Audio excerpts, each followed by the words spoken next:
Hearing stream 4 is resuming after lunch adjournment.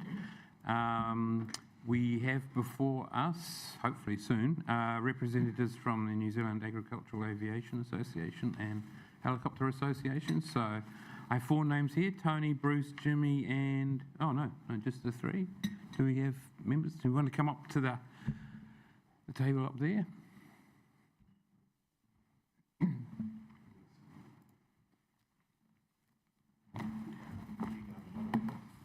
Sorry, you're up.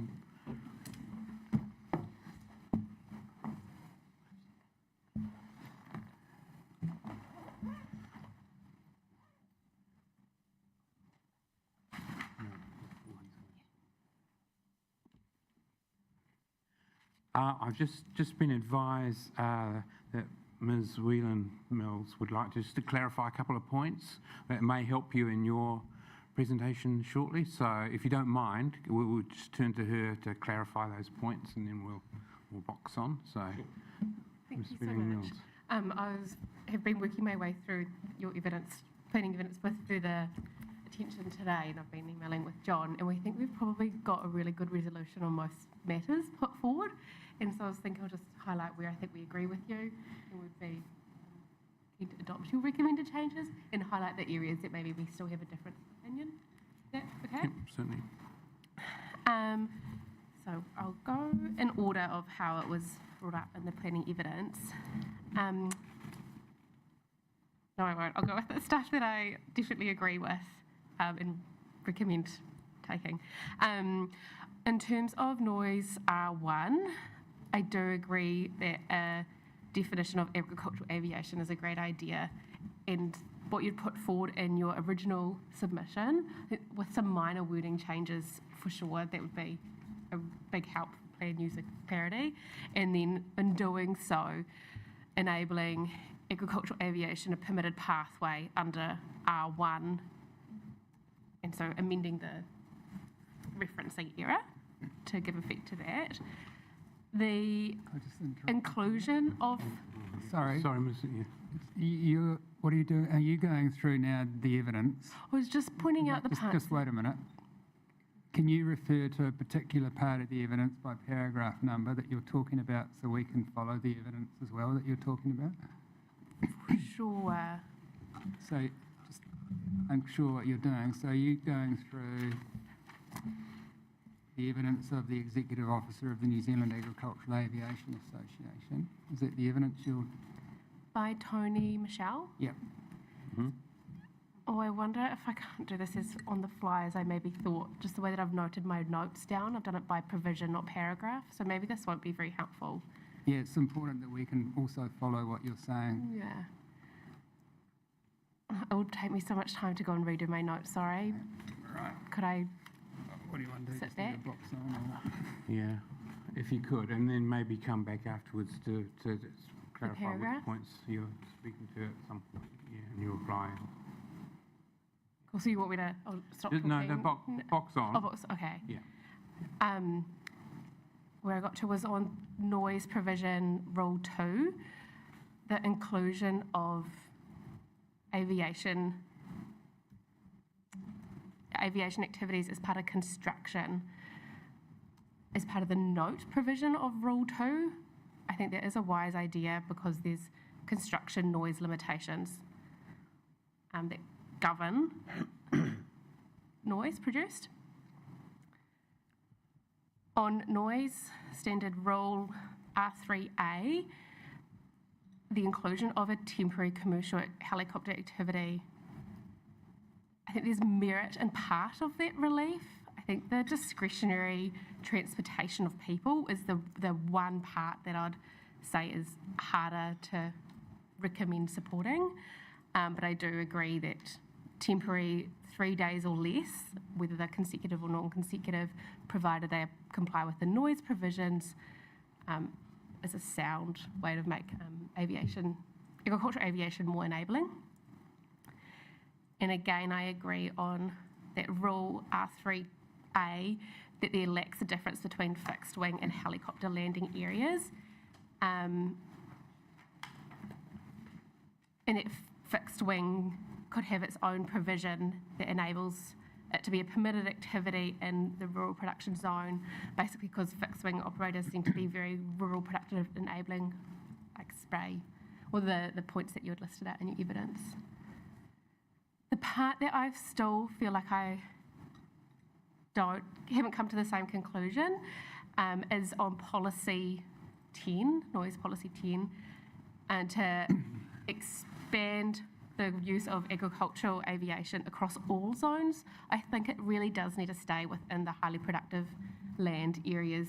Just the way that the policy framework has been set up is to support these higher noise environments where it does support production, and it would be difficult to support that in, so the rural lifestyle zone where it's not as anticipated to have that high noise environment.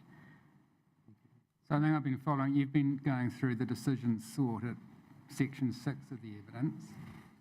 So just to clarify, you agree with the amendments that the submitter is asking for at 6.3, 6.4, 6.5? Generally, yes, minor wording changing. And 6.2? Not 6.2. 6 point, Oh, sorry, yes, 6.2. so 6.1 is the only, in terms of the relief sought from the evidence, 6.1 is the only one that you currently have disagreement with. And the reason for that was again? Can you say that again? The thrust of the policy that we recommended amending in the noise provision was to support productive activities occurring on productive land. By enabling productive activities to occur on non-productive land, I don't think quite aligns.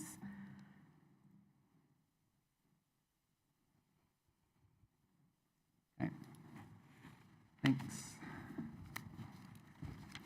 Thank you.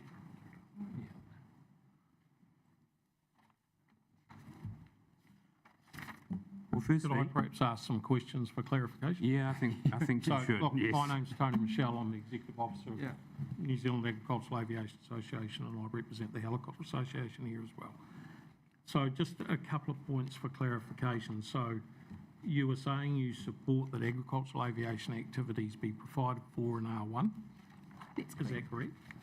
So then the question I would then ask is why does there have to be any reference in R3 to rural production activities for aviation? For R3, we're talking about the landing areas, is that correct? Yep. And that there's no limitation, or there's a far more flexible recommended limitation with the 300 hours in rural production zones? To be frank, 300 hours would never be reached in a calendar year because these activities are seasonal and intermittent, and that might be an issue in a district where there's large areas of pastoral land and you've got a hub airstrip that's being used by a number of farms, but that's not the case in this district. So I think we should enable it as much as possible in the rural production zone. I don't think enabling it limitlessly in all other zones is probably an appropriate noise environment. So therefore, the other provisions in R3A, 3 and 4 would still apply to agricultural aviation activities? Yes. We would oppose that. Okay. I think there's a difference of opinion there then. Okay. Right, well, we can return to that. If you want to talk to your written submission, which we have read, so thank you for that, and maybe just talk to the main points, and maybe we could go back to that particular matter as well. Yeah, sure. Yeah. So Would you mind introducing me to your co-host there?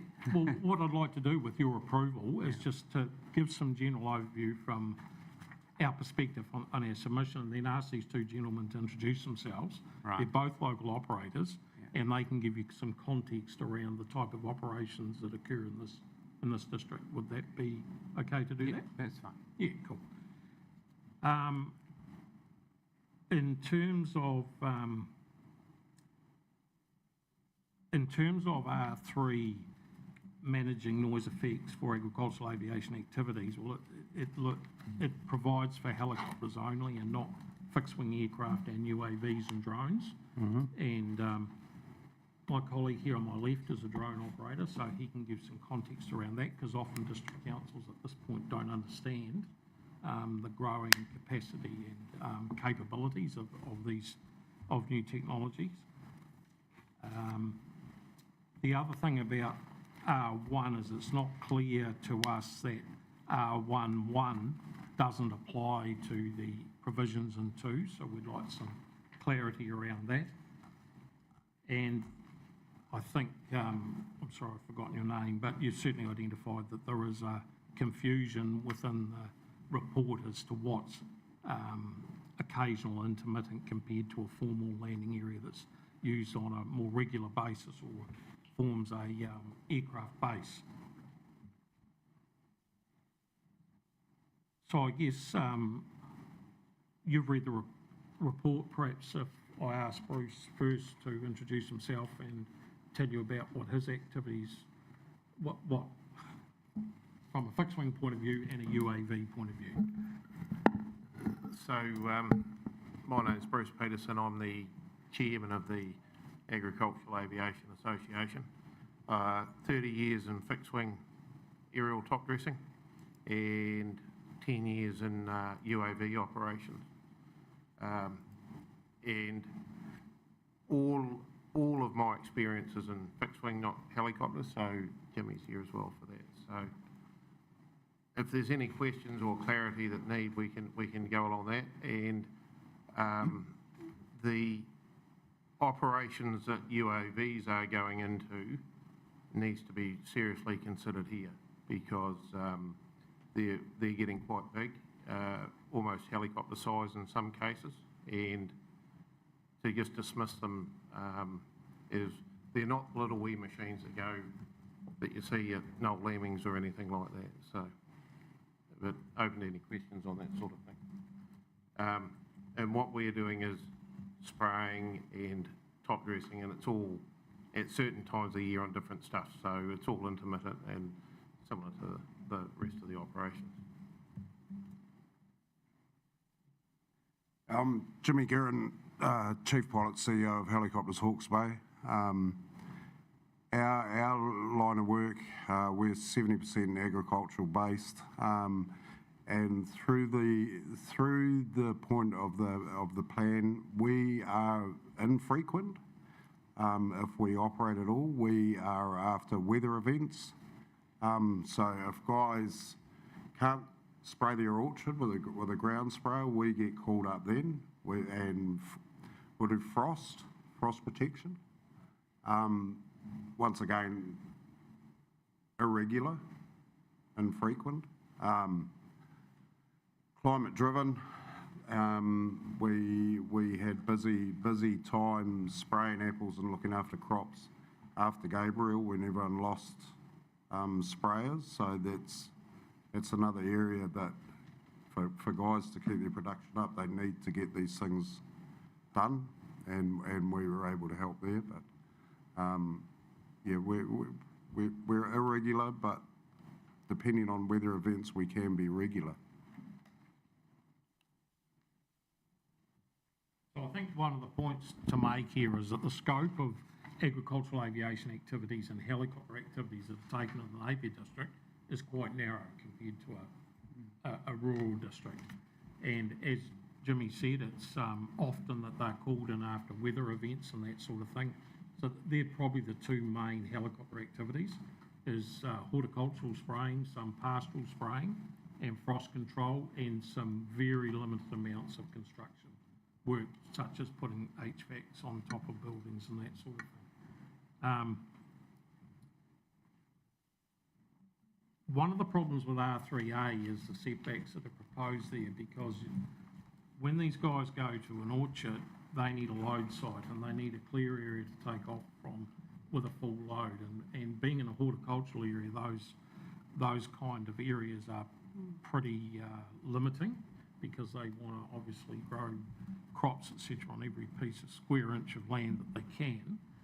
So in some cases, to comply with these setbacks, they would need to go to a neighbouring property or another property to establish a load site.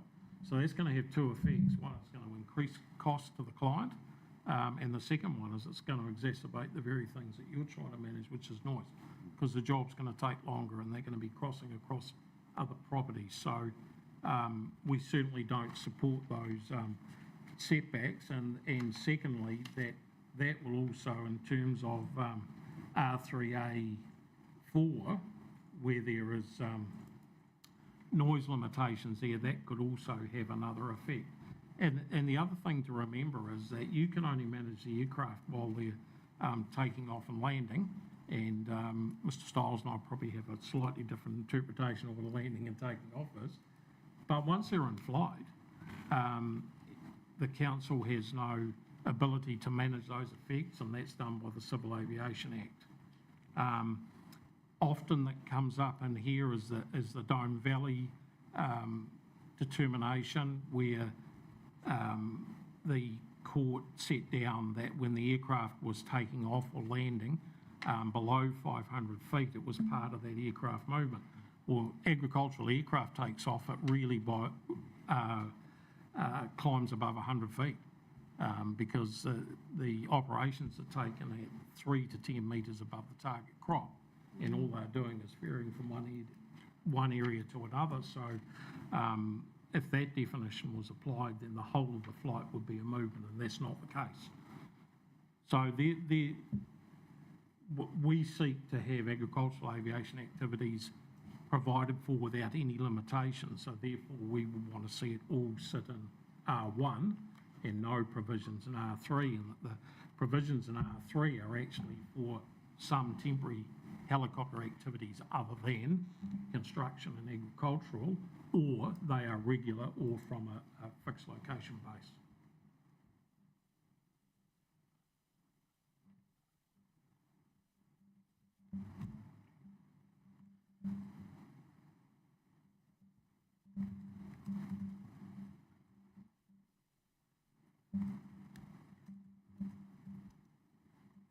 Ask a question. I think he's ready for a question. Yeah. Just wondered whether Donald Trump had dropped another grenade. 'Cause Stunned silence.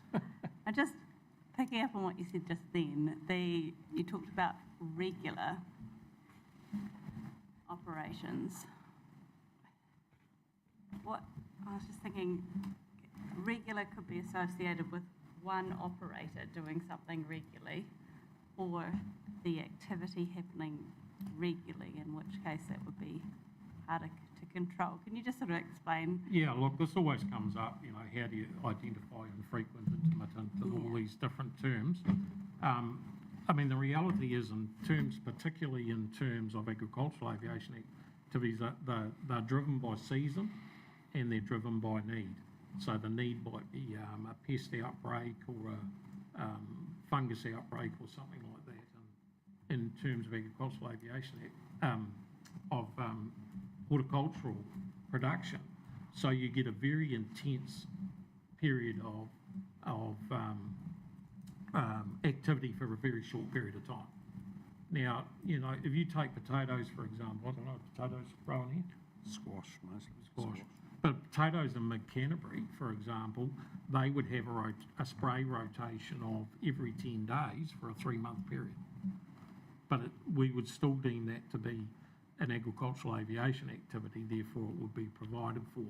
Now, if someone set a helipad, if Jimmy here sets a helipad up out on the grass outside this hotel, and he's coming backwards and forwards from here to pick up clients, then we would agree that should be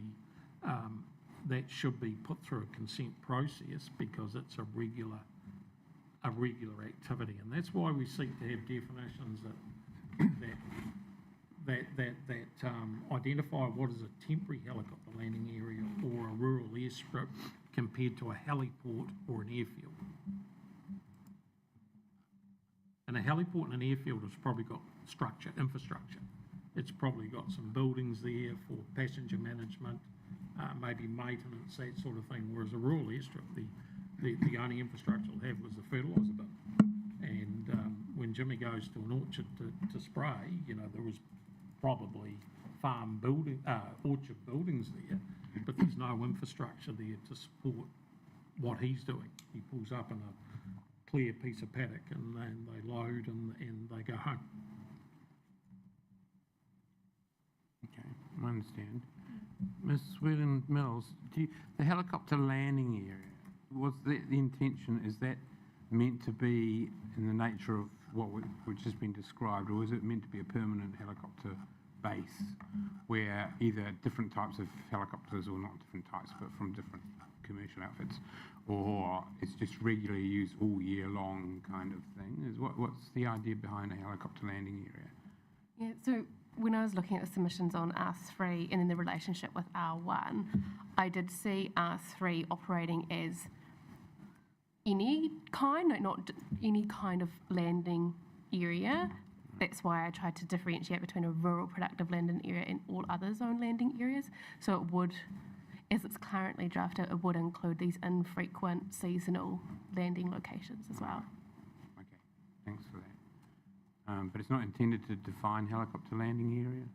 Well, I was just trying to find your report. No, it doesn't, but I wonder if that could be something that we remedy. Yeah. So we've sought definitions around that, and I think they'll be in the next hearing stream. 5, is In it? the rural zone, yeah. Yeah. Okay. Okay. So the only other thing, the question I would have is, in terms of policy 10, is all the rural production land highly productive land in the district? Nope. Ms. Lincoln, do you want to No, it wouldn't go be. with that? I don't think it does. Sorry, what was the question again? Can you repeat it? Is all the rural production land in the district all highly productive land? No, it's not. Okay, so that's why we've sought the policy change, because what about an area that's not in the highly productive land but needs thistle sprayed or something like that? That's why we have sought that amendment to the policy. Okay, Yeah. thank you. Understood. Yep. I think we understood. You want to? Context question, is that? Yep, context question. Yeah. Just you mentioned about the upcoming of drones, and just wondering, we're looking for special rules around helicopters. How loud is a drone compared to a helicopter? They range from battery, and we're running hybrid ones, which actually have piston engines on them. Probably not as noisy in general terms, but there is a certain amount of noise with them. Smaller engines, so like a lawnmower motor type thing. But you're in and out quite quick with those too, so. But to answer your question, I don't want to throw my colleague under the bus, but they're, in general terms, they are quieter, in general terms, yeah. So if the industry moves, say, away from helicopters towards more drone use, the noise effects would be decreasing rather than increasing generally? Well, not necessarily, because the Robinson range of helicopters have been converted into unmanned aerial vehicles, and they are already operating in South America. So a Robinson R44, it's now called the RX-55, I think it's called. Exactly this, it's the same aircraft, but by definition it is now a drone because it's an unmanned aerial vehicle. There's also helicopters that are being converted to drones to operate at night and then manned during the day.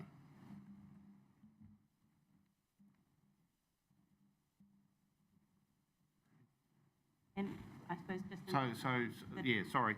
It depends on how big you want to go, Yeah. That whole industry is changing quite quickly. So, But in the definition of an agricultural aviation activity that we've sought, it includes aircraft, including UAVs, is sought in that definition. So it covers the whole scope of a whole range of aircraft.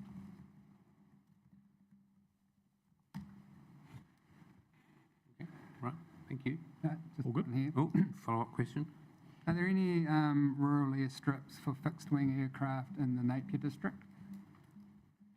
there can be, because we can operate, we'll rock on up into a paddock and just operate out of a paddock if we need to.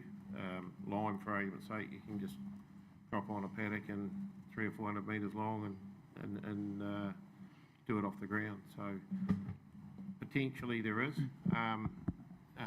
Not huge areas, but just a long flat paddock we can use. So. And whereabouts within the Napier district would that have occurred in the past?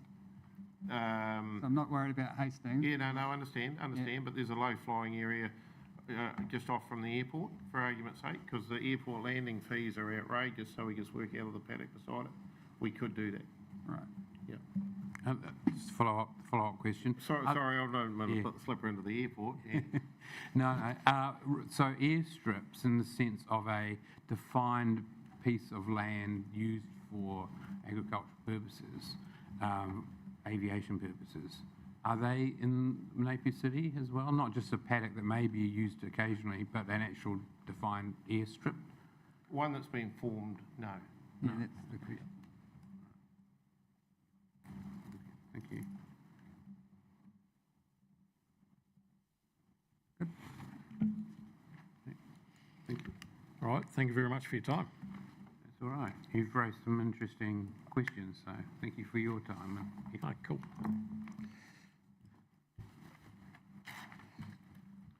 Thanks very much.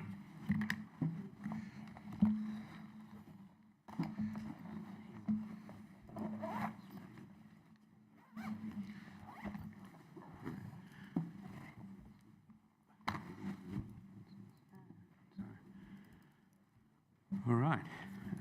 Just turning to the schedule again. Heavy awards.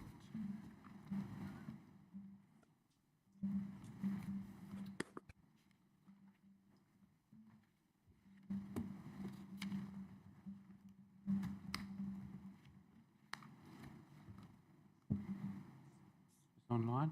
Well, welcome to the hearing. Can you talk a little bit just to see, make sure we're hearing you? Yeah, that's always a good test, isn't it? Otherwise, Yeah. you feel a bit silly. Yeah. Yep. No, thank you for having me. Let me join by Zoom. That's appreciated. No, not a problem. That's the nature of hearings these days. So welcome. So we've read your statement of evidence. So thank you for that. I'll just turn to it, my paper version.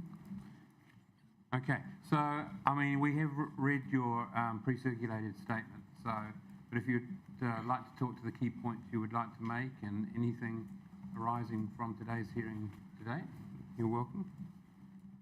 That's great. No, thank you for the opportunity. And I appreciate the fact that I think we're a little late in filing our comments through for this hearing. So I appreciate the fact if you only had a chance to briefly view them. So I thought that's why I'd just make a few points. Also, with this hearing, there's quite a number of different zones covered by the hearing. And so we're interested in the different rules and controls on relocated buildings across the different zones as well. So, which hopefully my comments make it a little clearer as to what we're after.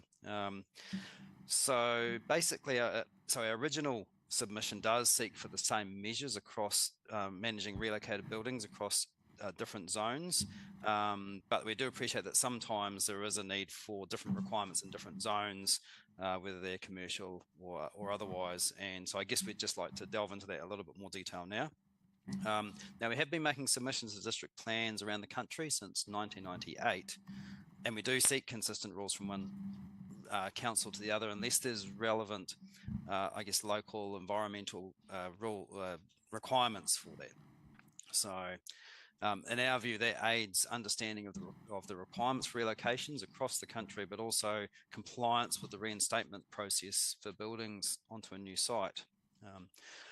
So first, I would like to note that transportable buildings that are new are not included in the reinstatement processes that we're talking about today.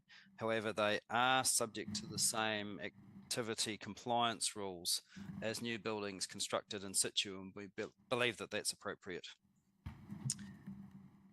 So turning to the performance conditions for the permitted activity status, so one of the aspects that we don't see the need for is for the monitoring fee. So in the standard process for relocation that I described in section 5 of my submission evidence for this hearing, we maintain that there are suitable checks and balances in the process. So in particular, transportable houses are typically constructed onto newly constructed timber pile foundations. The design is drawn by an architect. Often there's a geotech report. All that is approved by the council by building consent, and then it's inspected by the council officers to ensure that the foundations comply. So all of these checks and balances for the new work are there, and we believe that they are suitable, and there is a process already for them for which there are fees. So this extra compliance monitoring fee is not required. So the new foundations are the major part of an installation of a relocated building onto a site, but there are other aspects of the reinstatement, and that can include the rectification of any damage to spouting and other aspects of the building that might have occurred during the transport of the building to site, any repairs or upgrades to building or painting to all or part of the building, and then repairs to the exterior weather tightness issues such as weatherboards or windowsills, for example. So for this reason, we do prefer that a longer period is allowed for the reinstatement process. And so in our original written submission, we said 12 months. And while we do have some sympathy for the argument in the Section 42A reports regarding unfinished buildings detracting from an area, equally we can see, or we would argue that the specified reinstatement period as being the final date by which the last of the tasks for the reinstatement is actually completed. So while we are accepting the 12-month period, we acknowledge what the 42A report has raised, and we would accept a final 9-month reinstatement period for this, as this would allow sufficient time for a house owner to either complete the works themselves or to engage tradespeople to undertake the specific tasks. So I want to look at the general residential zone. So for this area, for this zone, we seek that the building is on foundations and roof weather tight within 2 months. So in the proposed district plan, it says 4 months there, but we actually believe that the 2-month period is a good time period, and it's similar to that we've sought and obtained in other district plans around the country. Now, we would accept an intermediate step of other weather tightness issues being completed within the 4-month period. So the roof 2 months, and then other weather tightness things that are identified on the report completed within a 4-month period. And then, as I said, we would be willing to accept that the final, all the other works completed are done within that 9-month period. So for the reasons above, we would also want, so this is in relation to the general residential zone, we'd also want to remove the monitoring fee, as the house owner could supply relevant photographs to the council to ensure they're completing the work as per the agreed schedule, and that would be a low-cost way for the building owner to achieve that. Now, in all of this, as I mentioned in my written evidence for today, a key part of this process is for a written report about the building to be relocated to be submitted to the council as part of the building consent. Now, when I read through a number of the Section 42A reports, they appeared to have misunderstood our written submission from 2023, where we only sought to remove this building condition report in the industrial zones. Therefore, we do actually seek a written building report be included, and our preferred requirements for this report have been submitted along with our original submission with the template format of a pre-instruction report, as we've called it. Now, while the council doesn't have to use our template, we do prefer the consistency of a standardised report within this council and also across other councils. So in this proposed plan, with the many different zones being considered, I note that many of the Section 42A reports will rely on matching the performance standards in the other areas. However, when I read through the proposed changes to the plan wording, they don't seem to be consistently applied, and so that's something that the hearings panel might need to pay attention to. So in summary, we seek that the permitted status option along with the same performance standards apply for the general residential as they should for large lot residential, medium density residential, high density and mixed use zones. For other zones in this hearing, we accept that for the large format retail zone, it's unlikely that relocated buildings would be utilised in these areas, and so the non-complying status should remain. We're okay with that. However, for the neighbourhood centre and the local centre zones, we would argue that relocated buildings should match the same for a new building constructed in those zones, which is restricted discretionary. And then the same would also apply for the town centre and the city centre zones.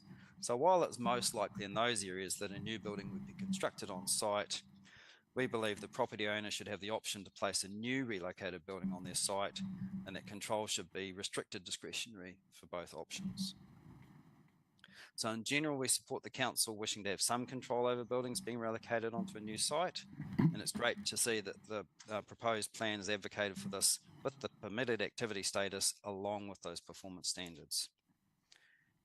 We do want to see active reinstatement of a building onto a new site, and believe that this is best achieved through the building condition report using the template we've provided, and then the progressive set of completion deadlines for 2 months, 4 months, and then the final works being undertaken within 9 months. So that's the various points I wanted to raise, and hopefully you can see that we've responded to the Section 42A's reports, but also pointed out where there's perhaps some inconsistency in there. So happy to take questions. Okay, just a quick question from me, just to kick off things. I understand your relief sought in terms of the neighbourhood, the local town, and the city centre zones. Yep. Can you think of some examples where relocated buildings have been used in those types of zones elsewhere? Yeah, listen, that's a really good question. The short answer would be no, to be honest. Yeah. You just want the option available for those? Yeah, I think so. Yeah, I mean, we have seen some new, I don't know, I suppose you'd call it like semi-commercial or those sorts of buildings being constructed and then transported, but they are rarer, it would be fair to say. Yeah. But I guess it's more the principle that we're after. Yeah. Right. Thank you. Any questions from the panel? Yep. Just at your paragraph 3.3G, you're asking, and you've stressed it in your verbal presentation, you want the activity status to be RDA. The staff have recommended a permitted activity rule for the local centre zone for relocated buildings. So I just want to be crystal clear, you're asking that not to be a permitted activity, you want it to be an RDA?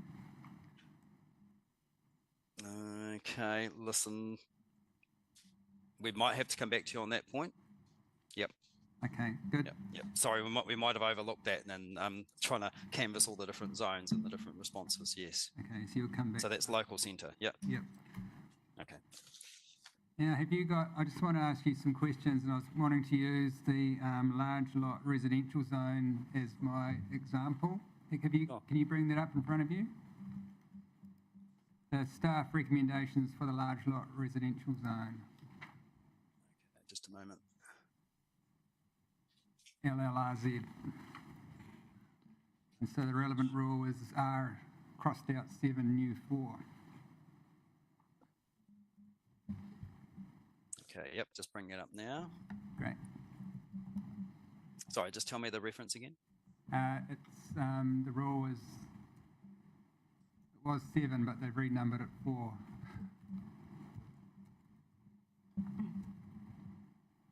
So it's the 4th rule in the cascade now. It's been moved around.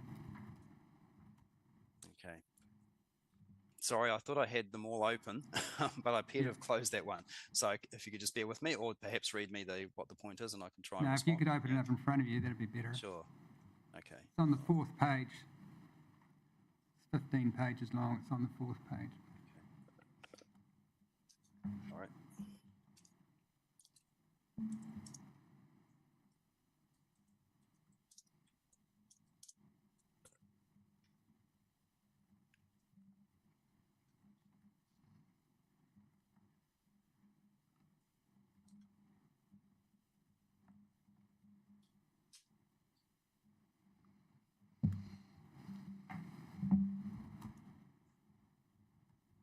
Sorry, large lot residential. Yep. Okay. And so just opening it now. Which page was that, sorry? It's on the 4th page. 4th page, sorry.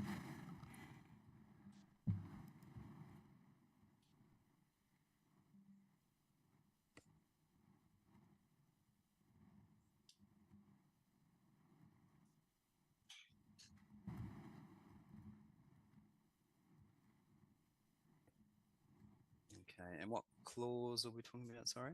It's now the 4th rule in the cascade that's been moved around. Right.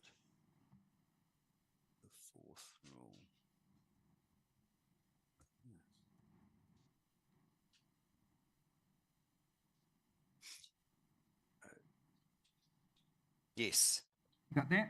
I think so. Okay, so it should be LLRZR then with a 7 crossed out and a 4 next to it instead. Relocated buildings. So I just want to be crystal clear. So staff have recommended deleting condition 2, the relocated building report, but you'd like that to remain? Is that correct? We would, yes. Yep, that's good. And clause 3, I guess the same then, you'd like that to remain? Which again relates to the Yes. relocated building About report. who can complete the report? Yes. Yeah, Yes. and then in clause 5A, fourth line, it says 4 months, you'd like that to be 2 months? 2 months. Yes. Yes. And then in clause C, it says 9 months in the fourth line. You're happy now for that to be 12 months? Well, we would accept 9 months for that. Yeah. Okay, you'd accept Yep. the 9 months, sorry, yep. 9 months. Yep. Okay, Yep.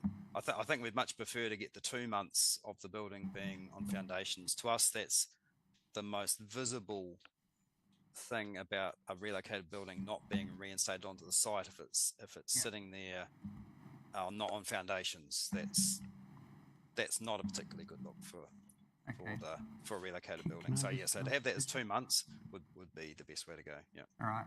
And you're happy for the note to be deleted? I think you asked for that. Correct. Yeah, Yes. the monitoring fee note. And I Yep. assume you're happy with the provision where it requires to comply with all the standards in the zone? Yes. No problem with that. And Yeah. And then you'd like the same rule, structure and content to be reflected in all of the zones that you've brought to our attention? I think so for the residential ones. It would make sense to us that they're all the same. Yeah. Yep. Unless there's like a particular feature of one of those residential zones, I guess. Yep. All right, no, that's good. I just wanted to get clear what it is. Well, just to clarify, you said in response to Commissioner Van Voorthousen's question around that clause 5 to rule 4A, you would want that to be 2 months of the building Been made weatherproof. I thought I heard you say that you would opt to 4 months for other weather type issues, including roof or such as the roof things. Yes. Yeah. So just to clarify, so in that one that we were looking at there, so 5A, so that's just the roof weather tight, which is obviously pretty important, right? Yeah. So that's And- within 2 months. Within 2 months, and then it's other aspects. So I think that the wording that's in there, so that's 5B on that particular one, talks about windows, doors, and exterior cladding. Right. Yeah. Okay. Thank So that's what the distinction is. Yeah. Yep. But yeah, it is a key part of the thing about the relocated building report. Yes, obviously there's things that have been identified before the building's actually moved and before the consent's been issued. Yep. Okay, thank you. Questions? No. Thank you. You just mentioned before that the key part from your perspective was getting it on the foundations. Could you just talk us about the normal processes there? Do you normally pop it on something else before you move it on foundations? So listen, most buildings are moved to a site by a house relocation company, right? Mm-hmm. And the majority of those do foundations themselves as part of the service that they offer. So they will have licensed building practitioners for foundations, B2, which will enable them to do timber pile foundations. So normally that would happen pretty soon, like within a few days of that building arriving to the site. Sometimes it's different. So if there's a geotech report that requires driven piles or other types of foundations, then that would be required to be done by others. And so that's where I guess there is, in our view, a need for a bit more time. So certainly not 4 months, and we certainly think 2 months would be a suitable way to go. In the meantime, they can be supported on stands, and obviously we recommend that they're fenced off so that there's no health and safety issues there. Thank you. Okay, no further questions. So thank you very much, Jonathan, for the evidence. Very helpful, and appreciate your flexibility in terms of time and things. So thank you. No problem. Thanks for the opportunity. Okay, thank you very much. Cheers. Now, our next scheduled witness submitter is on behalf of the Department of Corrections. Now, I will recuse myself from hearing this submission, and I will hand over to Commissioner Van Voorthausen just to take over this bit, the hearing. So thank you. Right, thank you. Mr. Grace, is it? Yes, have you got me? Yes, can you hear us? Yes, loud and clear, thank you. Excellent. Thank you, Mr. Grace. We've received and read your pre-circulated evidence, so you don't need to read that out loud to us, but you're very welcome to highlight key points that you'd like to bring to our attention, and then we'll see if we have questions for you. Right, no, that sounds really good, thank you. Well, tēnā koutou katoa. Yeah, I'm Sean Grace. I'm a planner with Bofema School based in Tauranga, and here representing Arapatama Aotearoa, the Department of Corrections. I was going to put in apologies from Andrea Miller, who's the Manager of Resource Management and Land Management at Arapatama.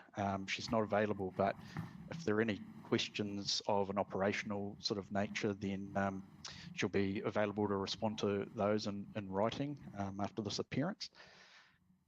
So I'll just quickly go through, I guess, the highlights. There's one or two things that I just want to highlight, and one particular issue that wasn't in my evidence, which I'll talk to briefly. So there's sort of two key elements of relief in relation to hearing stream 4 for Arapatama. Firstly, there's the support for the residential activity provisions as they were notified in the plan, and then subsequently recommended through the Section 42A reporting. They're enabling of the residential activities that Arapatama undertakes and manages in the city. So there's general support for those, as I've outlined in evidence. I guess the key point here really is around the provisions as they relate to community corrections services and facilities in the city. So I'll run through those here. So community correction sites, they're really like the probation, reporting and community work centres, and they're run solely by Arapatama. So there's no other third parties that undertake these types of activities around the country. So they're quite unique in that respect.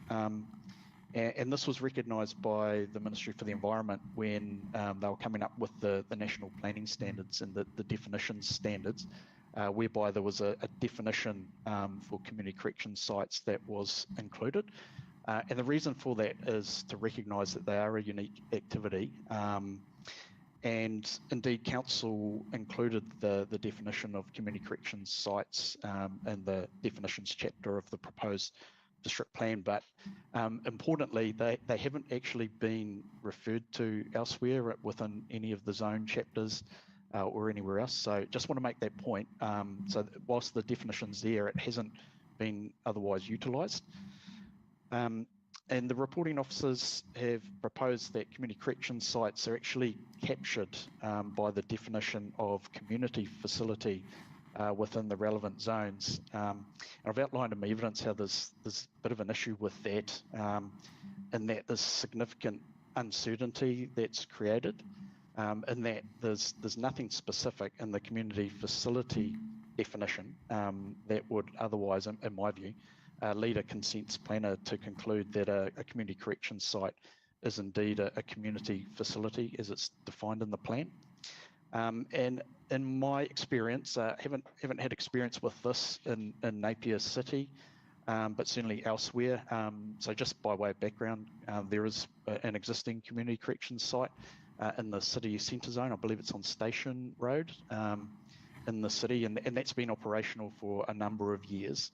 And it's not that, corrections are looking to relocate out of there anytime soon, but this is obviously just about future-proofing should there be a move or a need to open another site or sites within the city.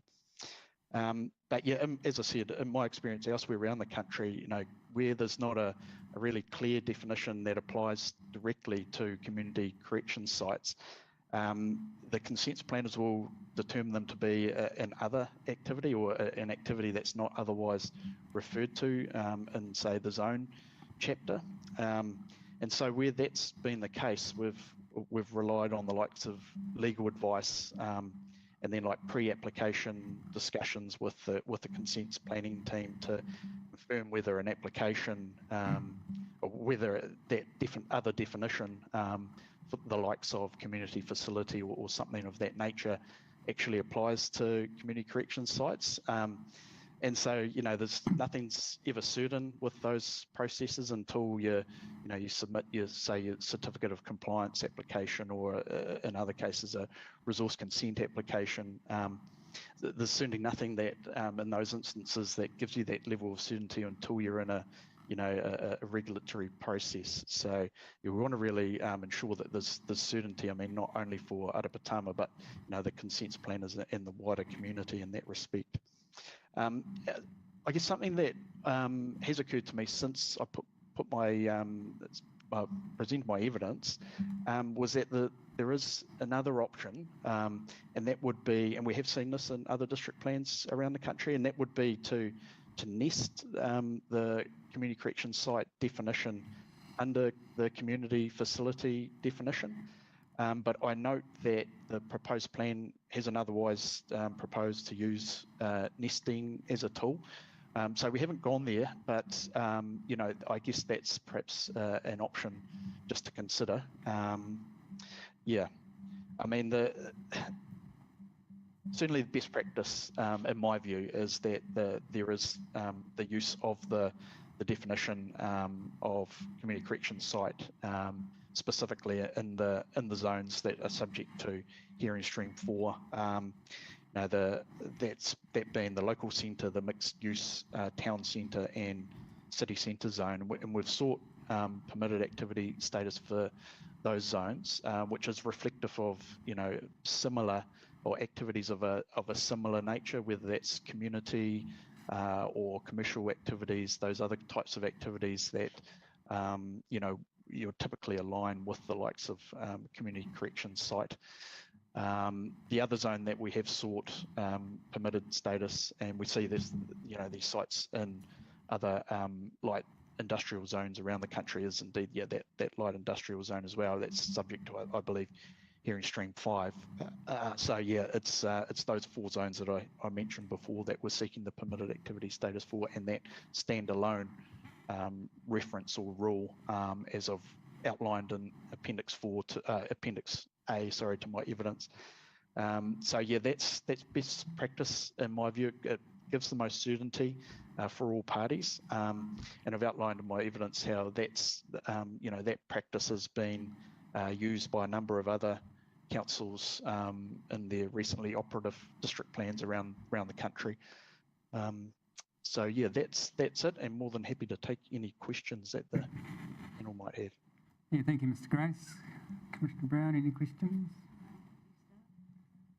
But just in terms of your evidence and the point you make about community correction activities not being obviously part of community facilities, I've been involved in a number of district plan hearing review processes, primarily in the South Island, where we've agreed with that submission, primarily on the fact that the National Planning Standards does have 2 discrete definitions, which really rather proves the point. So I don't have any questions with you about that. But in terms of what you're asking for in your Appendix A, in the Napier context, do you think it's appropriate to enable as a permitted activity community correction activities in all of those zones, given, Napier's not a huge metropolitan area, it's more like a regional, smaller city? Yeah. Do you still feel, given the Napier context, that it should be a PA in all of those 4 zones that are in your Appendix A?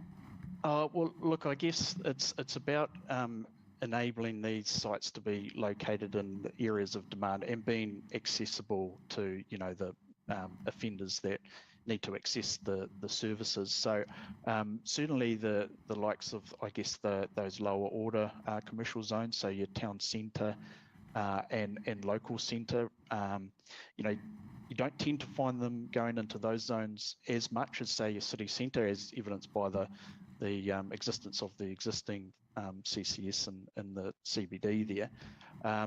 Of most importance, it's certainly the city centre zone.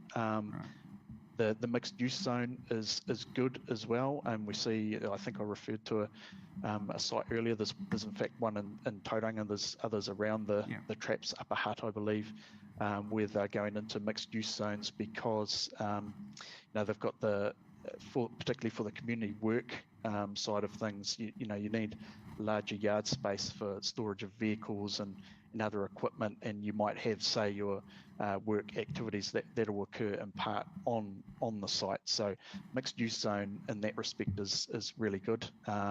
City centre zone, but I guess to answer your point, I still feel that the context of those sites is appropriate. I mean, you might see, for instance, in a local centre zone, it could be that it's just a small reporting office. So there's examples of that around the country. So I still would, it's still my position that there should be permitted activity status in all 4 of those zones.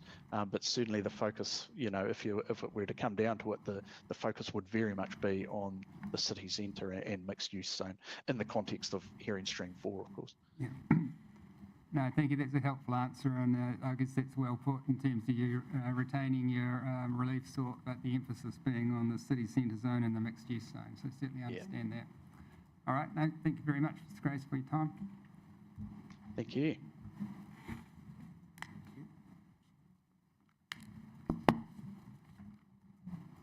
Guy, would you like to come over for us? Next submitter is Marist Holdings Green Meadows Limited, and the planning advisor, Mr. Mackay, who has prepared short planning evidence, which has been pre-circulated and read. So welcome, Mr. Mackay. Kia ora koutou. Thank you, Mr. Chair. Yes, as you say, it's a relatively brief evidence statement for this hearing. I just propose to read from my summary and conclusion and then take any questions. So that's on page 4. Marist Holdings submission 234.7 is addressed in the Section 42A report for the Stream 4 noise hearing, despite not seeking amendment to the provisions of the noise chapter. Rather, the relief sought relates to Rule PREC 5 R3, which applies specifically to events at the Mission Estate concert venue, which is within the Mission Landscape and Visitor Precinct. The Section 42A report highlights potential confusion as to whether the Rule Temp R2, temporary noise activities, could be applied over or alongside PREC 5 R3. In my opinion, the more specific rule to the location, being the precinct rule, PREC 5 R3, would take precedence. Therefore, to avoid potential confusion to which rule would be applicable, I consider that it would be appropriate to add the following footnote to Rule Temp R2, or words to similar effect. And it's just an avoidance of doubt. Note, this rule does not apply to events held at the Mission Estate concert venue in the Mission Landscape and Visitor Precinct, which are rather subject to Rule PREC 5 R3. So happy to take any questions. Any questions from the panel? Nope, it's all good. Makes sense. Same here, I have no questions. It's okay. If I could just raise one more point related. So Marist Holdings has got submissions under 2 different numbers, 234, which this one related to, which is for operational issues. So you will recall the submission on the heritage status of the main mission building. And then the other aspect to 234 is the rules applying to the concert venue. And then 235, that's the submission relating to the rezoning and identifying new areas for residential development, which is going to be heard in Stream 6. I just wanted to make sure that this second part of 234, the rules relating to the concert venue, is going to be addressed in one of the hearings. I'm just concerned it might fall through the gaps. Yes, Ms. Lawson.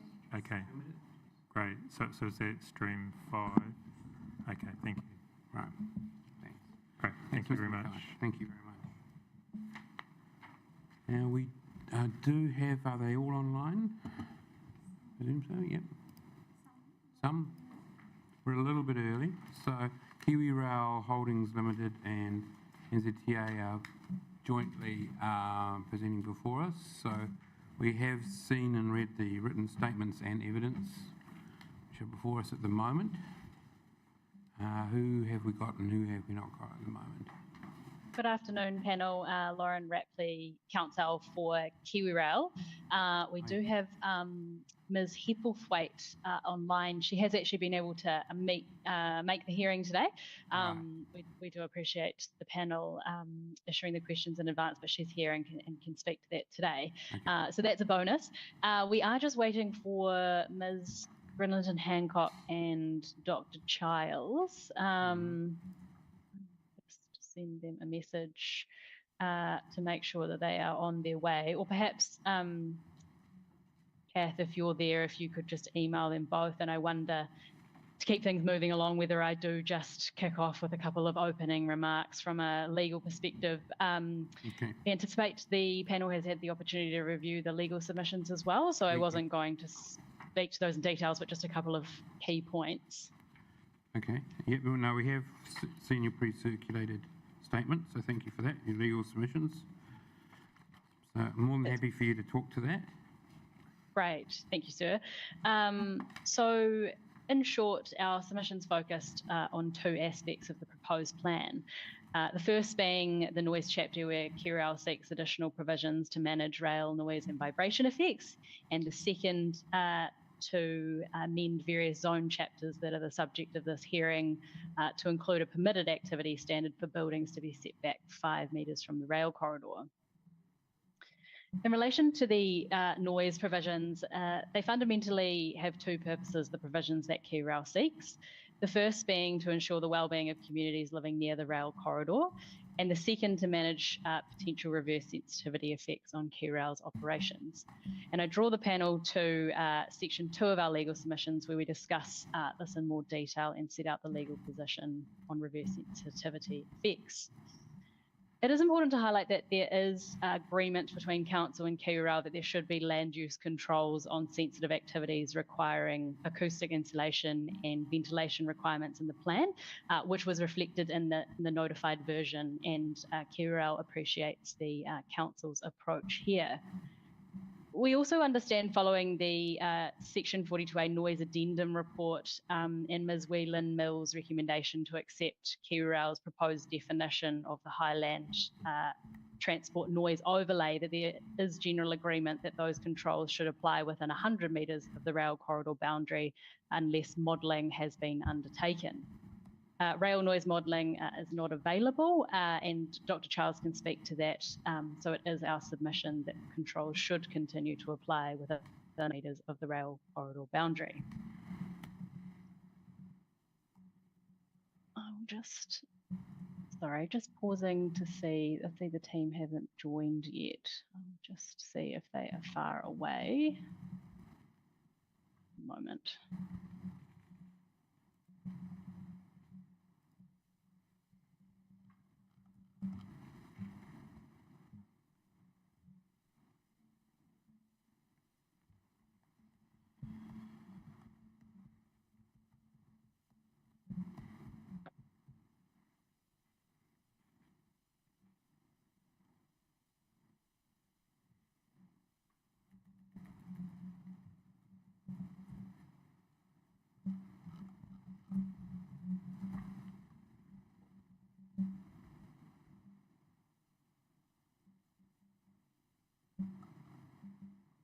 Apologies for the delay here. Just that's right. We are 20 minutes early, so yeah, just waiting for the 15 now.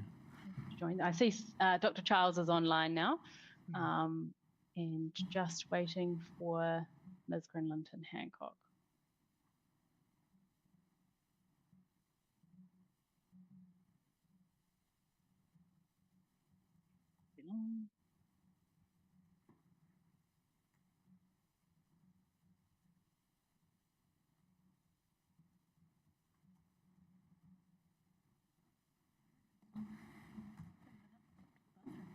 Okay.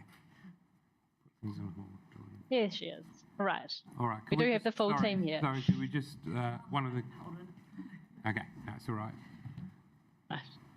Right, you can kick off now. Thank you. Thank you. We'll just carry on for Dr. Charles and Ms. Grinland and Hancock. We had just started the introduction where I'd walked the panel through the noise provisions, and that is general agreement, it seems, around the 100-metre distance from the rail corridor between Council and Kiwirau. Noise effects are, of course, only generated where there are operational rail lines, and Kiwirau is in somewhat of a unique position in Napier where part of the line is not currently operational following Cyclone Gabrielle. The starting point in my submission is that we should be prudently planning for the future and including planning provisions that protect the rail corridor should this become operation in the future and in the life of the plan. And it's entirely open to Kiwirau to continue to support the controls in the notified version of the proposed plan.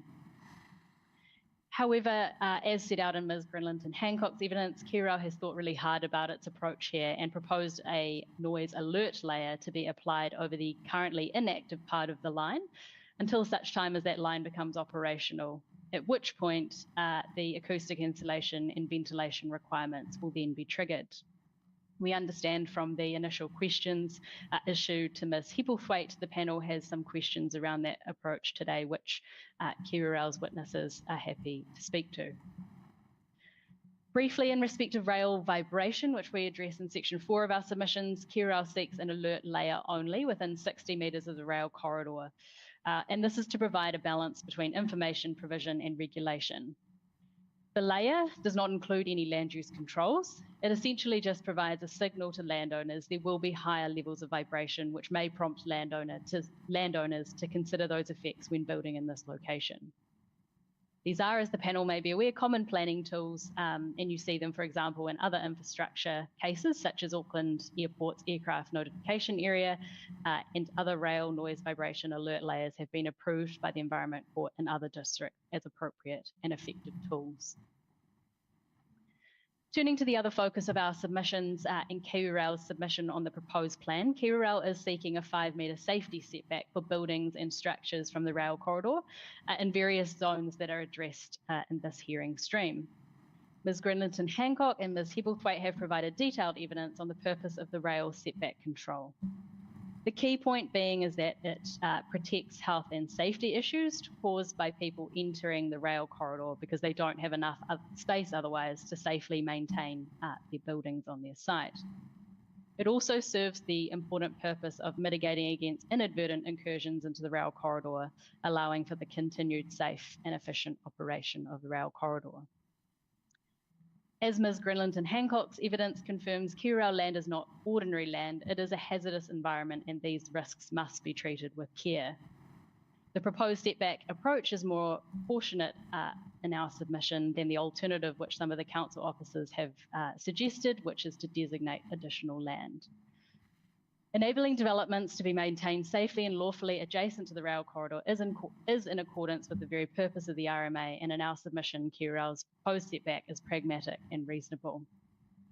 So it's our submission that the provisions put forward by Ms. Hepplethwaite and supported in the evidence of Dr. Charles and Ms. Grinland and Hancock should be adopted in the proposed plan. Those were the key points which I wanted to address. Very happy to answer any questions the panel may have before we introduce Kiwirau's witnesses. Any questions? Not from the legal staff.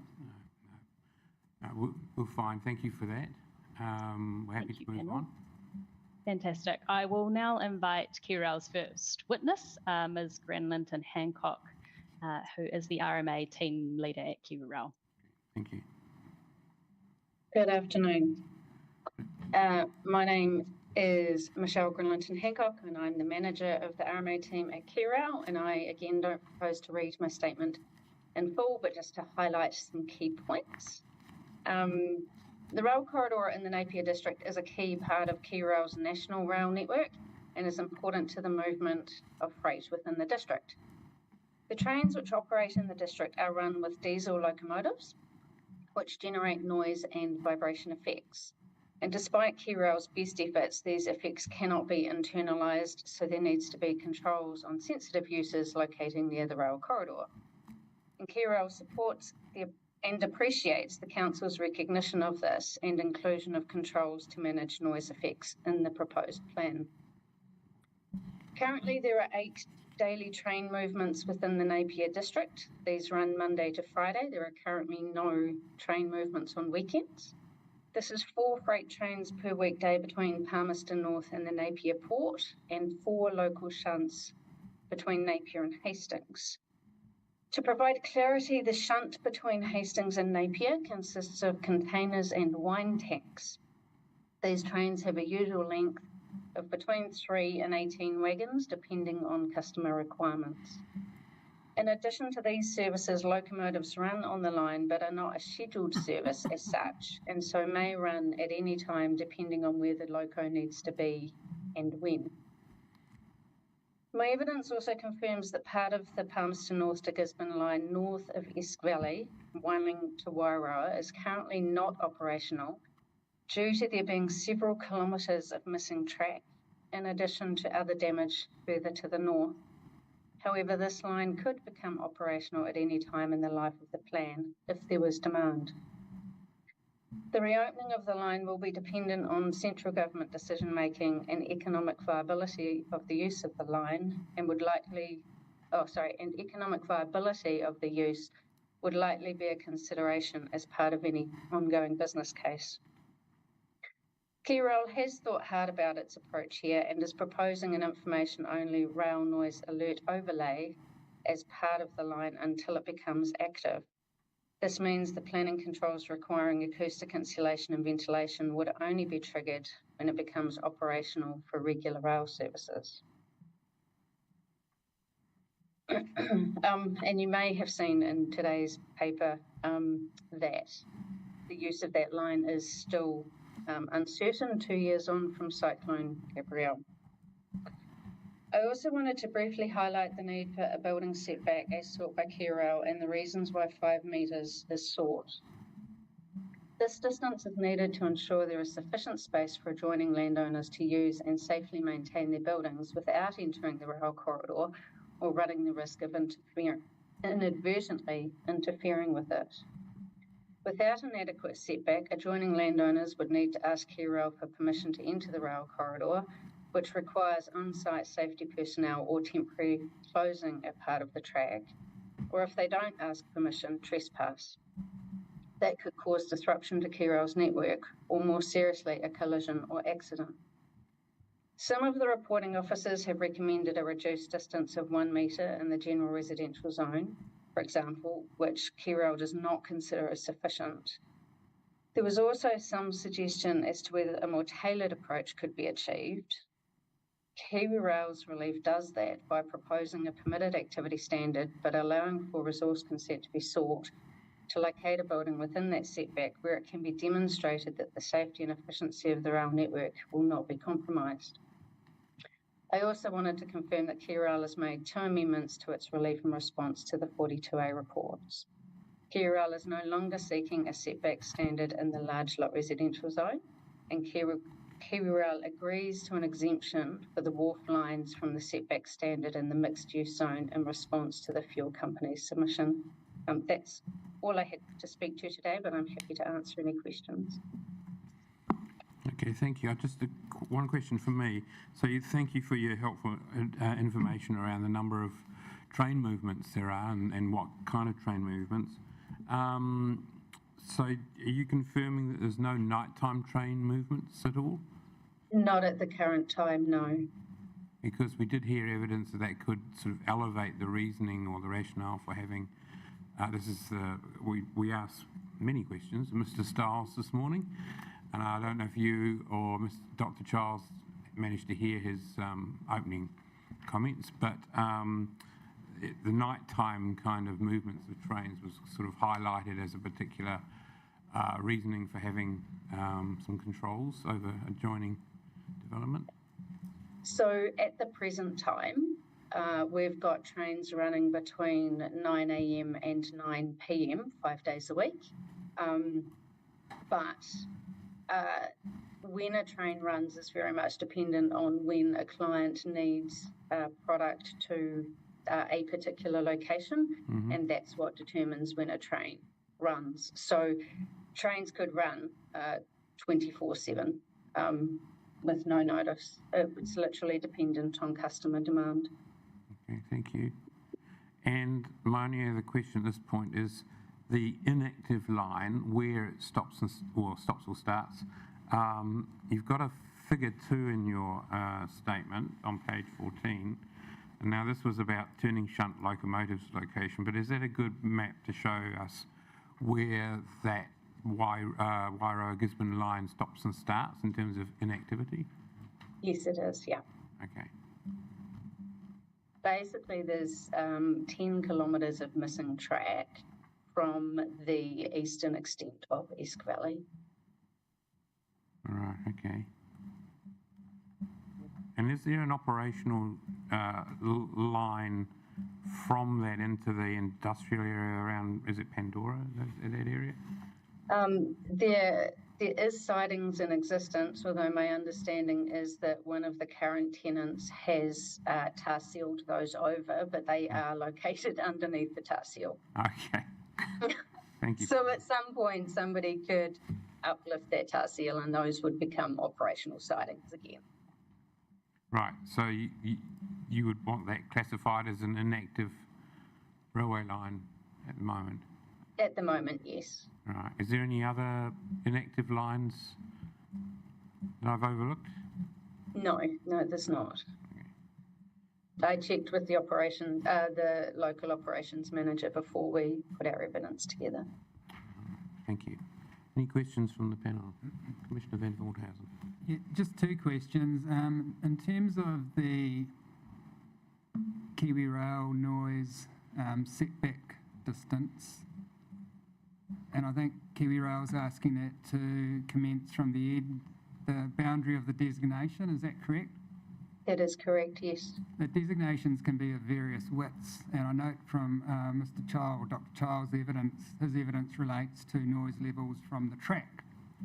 So given the varying widths of designations and the fact that the technical evidence that your planning witnesses would need to rely on bases its information on distance from the track, whatever distance we determine to be appropriate, if any at all, be it 100 or 80 metres, shouldn't that be taken from the track, not the boundary of the designation?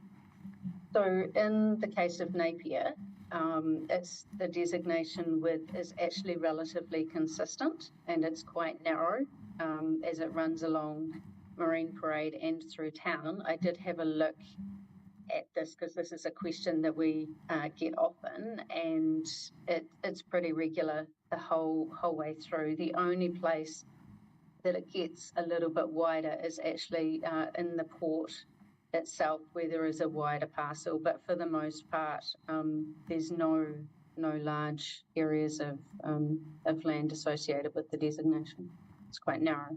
So what would be the distance in metres from the track to the edge of that quite consistent designation then? I would have to double check, but I can come back to you with that information. Yeah, okay. And the second question was, there was a subdivision recently approved at 68 Franklin Road, which you were a participant in that process. And I was, yes. Yes, and as part of that process, you sought, and what was decided was a 4-metre setback zone, not a 5-metre setback zone. So that's the one that's in place now, with the railway line running right next to that 69-lot subdivision. Yep. So if 4 metres was appropriate there, why is it not appropriate elsewhere? So for that particular subdivision, what we were also given was fencing, solid fencing with no openings and retaining walls. Okay.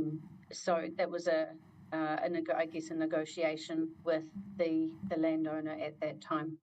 Okay, no, that's fine. All right, just wanted to understand the difference, but it was because acoustic fencing was provided. It's a combination of the acoustic fencing and they they wanted no openings along the rail corridor, which is also something that we supported. And so, yeah, in that instance, it was deemed okay. Right. Okay, thank you. Questions? No further questions, thank you. That was very helpful, thank you.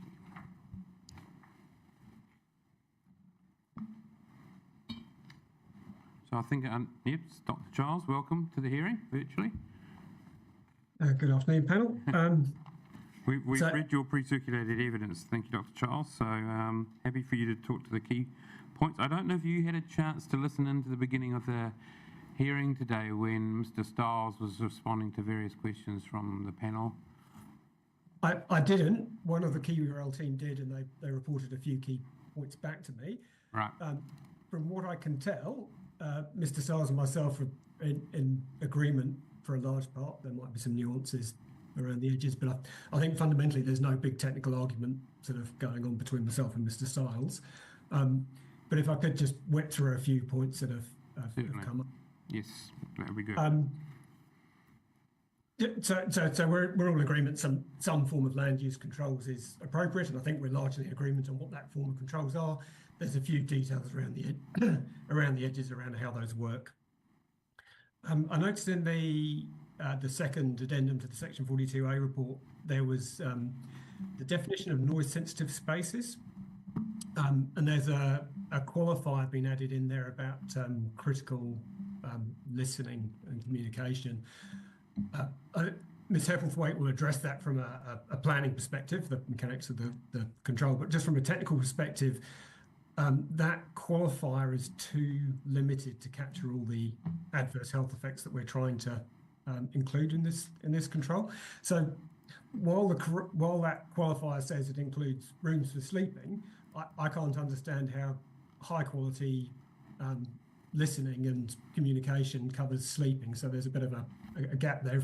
If you're sitting in a room reading a book, that's a situation where this rule should be protecting the space. So in terms of the rail noise rules,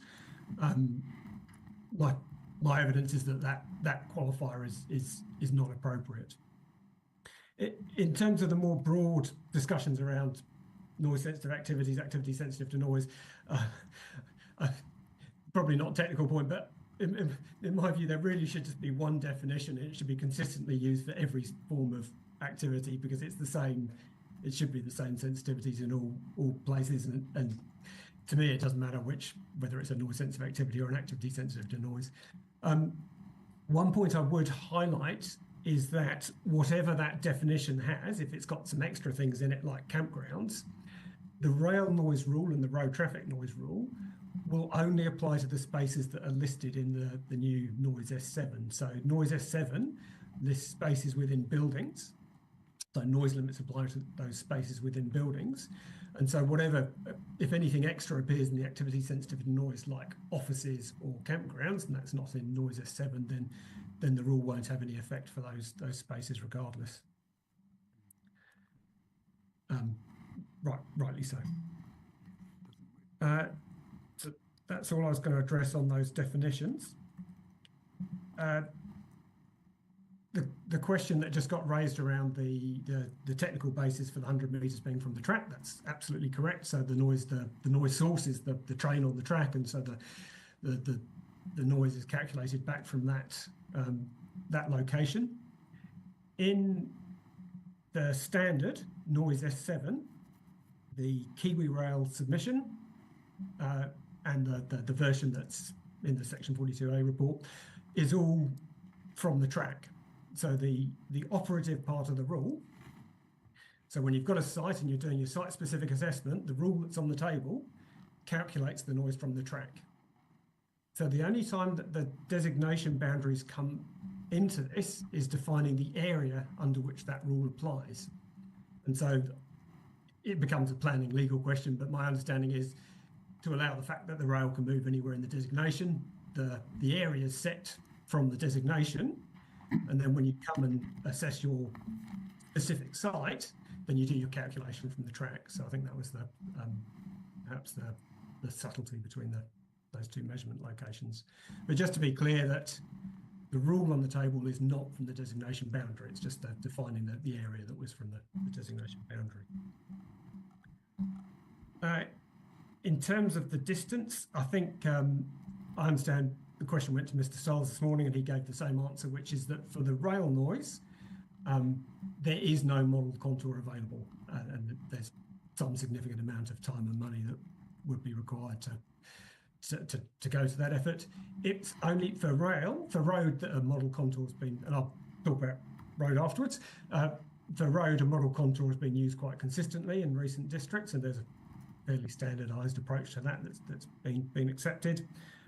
For rail, a modelled approach was only used once in Whangarei, and it cost a lot of money and time. And the result was that the contour got capped at 100 metres for most of the line because it extended past 100 metres. So there was a lot of expense and it ended up at the same place. So subsequently, rail noise modelling hasn't been used for any other districts. In terms of the day-night question, so on the portion of the line from the port through to the south, there's sufficient daytime movements at the moment to warrant the land use controls on their own. I've sort of put in the appendix to my evidence, I've sort of set out, look, there's not an exact sort of threshold that says, look, the controls are warranted. No, they're not. There's a sort of a grey area there, but the 8 movements we've got a day there clearly justify the controls. If there'd been movements at night, those on their own might have justified the controls, but in my view, they're justified on the daytime movements alone. And as you've just heard from Mrs. Grinling and Hancock, there's no restriction on night movements, so those could occur at any time. That was all the points I had on rail noise. I can talk, so on the road noise, the only additional point is just introducing the overlay that was with my evidence. Maybe if we close out the rail issues first, but I'm happy to play it either way you want. Maybe if I take any questions now. Okay, thank you, Dr. Charles. Any questions from the panel? Dr. Charles, I just want to clarify what you said to us about standard S7 in the noise chapter. It has a section 2, indoor road and railway noise. Clause A talks about the road or railway, and clause B talks about the railway corridor. But are you saying that in both cases, in your view, that should be the rail track? So the critical part is in item 4 of that rule, and 4A1 as an I. And so under that design report, right. Part I specifies that you have to calculate from the track.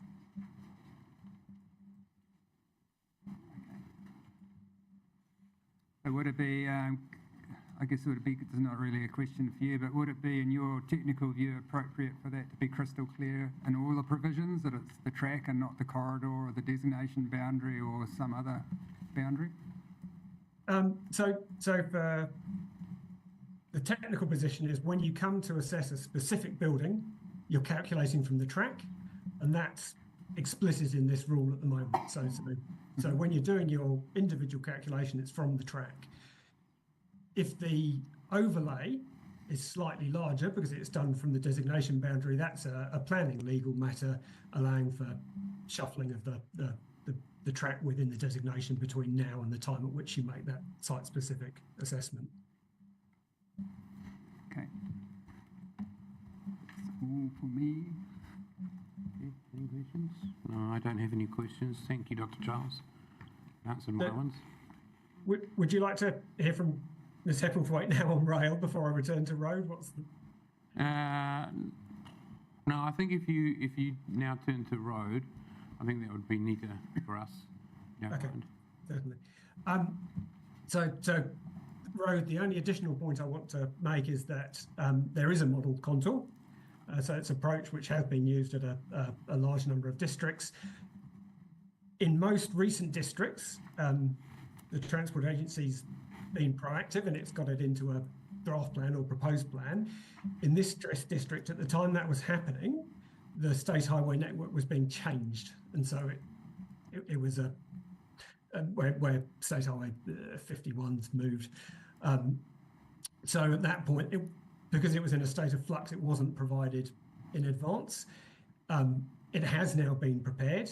It's appended to if you get the magnifying glass out, there's a sheet on the end of my evidence. I've also provided the GIS files to the council, and council have produced an identical copy of the sheet that's prepared, attached to my evidence. So those have been transferred correctly. Those contours, they're capped at 100 metres. So the only effect they have is to reduce the area of the overlay from what was sought in the submission, which was 100 metres in all places. I've put the methodology in my evidence, and Mr. Stiles has seen it many times before. I'm happy to answer any questions, but that's available for you to use. Okay, thank you. Yeah, I have the map before me. It does raise a little question, a minor question around where you would map the rail corridor, because, I mean, the map I'm looking at is obviously the road one, which sort of overlaps the railway line in the area where the branch line to Gisborne comes off from the main line. I'm just thinking in terms of a mapping question, or whether, if we agreed with the sort of inactive and active kind of rail corridor, whether a map is needed to show where the boundary between those two rail corridors lies, or is distinct. So yes. So I run the risk of straying into the planning field. So that's right. I'll give my view, and it may be that something that Ms. Hebblethwaite more properly addresses. So in other districts, there's been a separate overlay for the road and the rail, and they've overlapped in places. And you've highlighted one place, but all the way down the coast, they'll overlap quite significantly as well, where the road line's running close to the highway. So if I can find various examples of other district plans where you've got two separate overlays, you can switch them on and off, and some houses will be in both overlays, and that means you've got to calculate the requirements for both road and rail. In my view, that's appropriate. For a location that's between a road and rail, then you'll have exposure from different sources on different sides of the building, and it's appropriate to design to the relative noise exposure of each side of the building. In other cases, you'll design for road or you'll design for rail, and that will provide, one of them will have a higher requirement than the other, and that will satisfy the second one. So you could merge them into one overlay and let the user figure out where the exposure is coming from, but my preference would be to have separate overlays. Okay. Then in terms of the line to the north, where you've got the currently inactive line, again, in other districts, and I think if I was trying to apply the plan, I think again that should be a separate overlay. So in other districts, we've ended up with Whangarei, there'll be 4 different overlays. There's a rail vibration alert overlay, and then actually I'm not sure, there's not an inactive line, but you have a rail noise and a road noise overlay. And I think the beauty of electronic plans these days is that's very, very quick and easy to determine the requirements. Okay, thank you, Dr. Charles. Any further questions on road noise?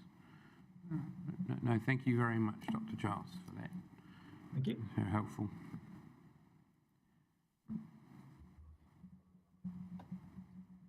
Now, I think we have Ms. Hebblethwaite available for us.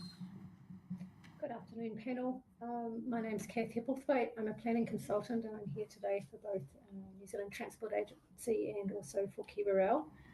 I understand Ms. Hebblethwaite, sorry, it's slightly quiet. I don't know if we can just bump up the volume a little bit from our end. Yeah, okay. Thank you. Is that better, sir? Yeah, it's much better. Thank you. Excellent. My name's Kath Hebblethwaite. I'm a planning consultant. I'm here today to provide evidence for Kiwi Rail and the New Zealand Transport Agency.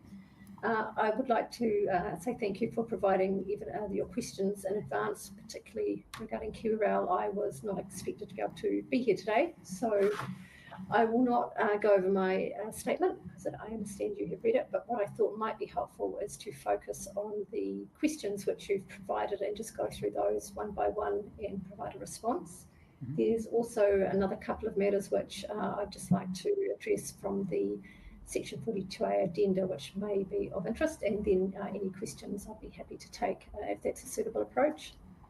Okay, that's fine, and that's the second addendum, is it, you will refer to? Yes, I believe so. I only have 2 points on that, so it should be clear when I get to that. Okay, thank you very much. All right.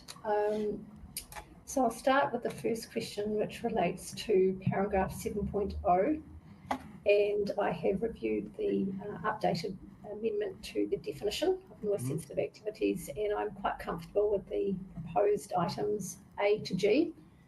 I notice that the prefacing clause and whether any lawfully established activity was necessary to be included was left open for discussion.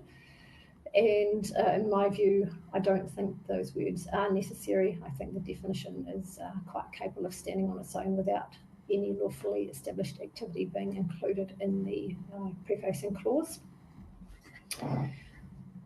I think the question on paragraph 8.3b, I think has been fairly well traversed by Ms. Grillington Hancock and Dr. Charles, but I will just add my support to both of their views from a planning perspective in regards to the use of the designation and the relative to tracks. As Dr. Charles has explained, the overlay should be measured from the designation boundary to enable movement of tracks and other rail activities within the designation, which is the purpose of the designation. And then, as again Dr. Charles has pointed out, noise S7(4) is where the mitigation design is taken from, which is the track. I think that's probably been quite clearly covered off. So returning to your questions on 8.5 and your query as to whether I wish to change my position on that, the answer is no, for the reasons which I have just described. Also under paragraph 8.5, your last paragraph there referred to the wording in my proposed S7. So thank you for pointing out there is a slight inconsistency in the wording there. S7, the term operational rail line is correct, and obviously that's, in my world at least, a proposed defined term, but it should be followed by the words designation boundary, and that is omitted. If it helps the panel, we're happy to provide a revised, updated attachment A from my primary evidence with that correction in it. Yes, please, that would be helpful. Thank you. Okay. Thank you, just made a note. Now referring to the question of active and inactive railway lines and how the mechanism for converting a line from inactive and active would work. The proposed definition I've included in my attachment A of operational rail line relies on a process of KiwiRail notifying the District Council of the line becoming active again and for services to be provided. When a plan user reads the rules within Noise F7, they will see the defined term operational rail line, and that will then direct them back to the definition section in the plan, which quite clearly says it's operational when KiwiRail has advised NDC of that. So as a plan user, I would then be going, right, well, has that notification occurred? And I would be getting in contact with the council to determine whether notification has been received in terms of ascertaining whether it's implemented or whether that's been activated or not. I appreciate it's somewhat of a novel approach, but the provisions, as Ms. Rapley has pointed out, were broad and helpful, and they notified an 80-metre setback over all lines, and Mr. Stiles and Dr. Charles agree that 100 metres is appropriate. None of the preceding matters related to or had any limitation on the level of activity on the rail, or put another way, the 80 or 100 metres applied regardless of whether there was no trains or 50 trains. So what I've put forward is an approach which has been accepted in other districts, as I've explained in my evidence, and it's an effort to recognise that not all rail tracks have the same level of activity, and that activity may change over time. If there is not a high level of comfort with that approach, or there is concern about its implementation, then I am quite comfortable to revert back to the recommendations of Mr. Stiles and Dr. Charles with the 100-metre setback from all rail lines. Turning now to paragraph 820, thank you very much for referring me back to hearing stream 1. That was most helpful. I wasn't part of that hearing, and I have reviewed the definition of significant infrastructure, and I'm quite comfortable with that being included in the noise 03 should that definition be adopted. Paragraph 829, probably to preface this discussion, I would just draw the panel's attention to the key rail designation KRHL-1, and its listed purpose is, and I quote, railway purposes. As the panel can appreciate, that's very broad, so it covers all manner of railway activities. Where an activity isn't undertaken in accordance with railway purposes, i.e. outside the designation, then it would need to rely on the underlying zoning and the associated plan provisions which attached, a district-wide and attached to the underlying zone. That would include relevant noise controls. So, for example, the key rail designation has, in some places, an underlying industrial zone. This would mean that if there was an activity which did not rely on the designation, that the industrial noise controls, which is actually noise R9, would apply to those activities. So it's a roundabout way of saying is that I don't consider there needs to be any additional controls applied, because there are already zoned noise controls which apply for non-designated activities right across key rail's designation. You've got there 8.25, that regarding building proximity to rail lines in Napier, that it was an operational question probably best directed at Ms. Grinlington Hancock, who, sorry, I can't see, but I appreciate is probably still on the line. And returning to your last question on my attachment A and noise 03, and the suggested wording there of plan enabled to replace anticipated, I would be quite comfortable with that wording if that was suggested.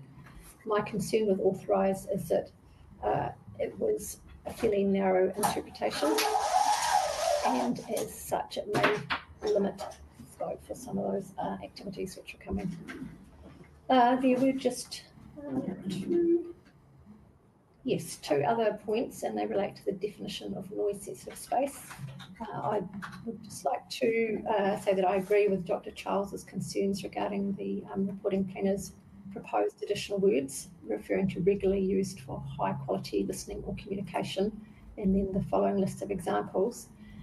I draw the panel's attention to the Auckland Unitary Plan, which has got a definition which is for noise-sensitive space, which is virtually identical to the provision which was included without the reporting planner's amendments, and that it simply starts with any indoor space within an activity,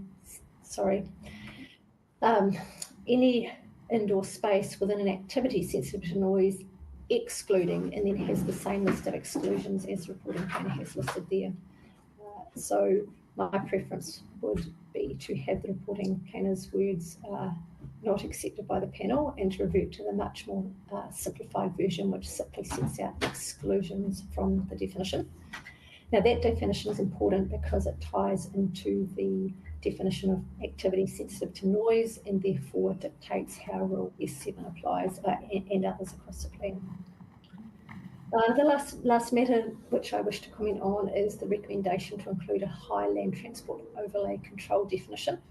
You'll note from my primary evidence that I didn't consider that was necessary, because the transport control overlay will be mapped and physically visible on the planning maps. If the text which is proposed as a definition is sought to be included in the plan, then I would suggest a better place for it may be in the introductory provisions to the noise chapter to set out what it is there for.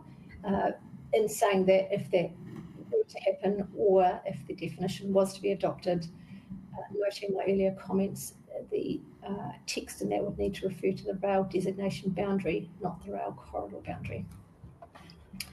That concludes my response to your questions, and I'd be happy to respond to any questions you may have now.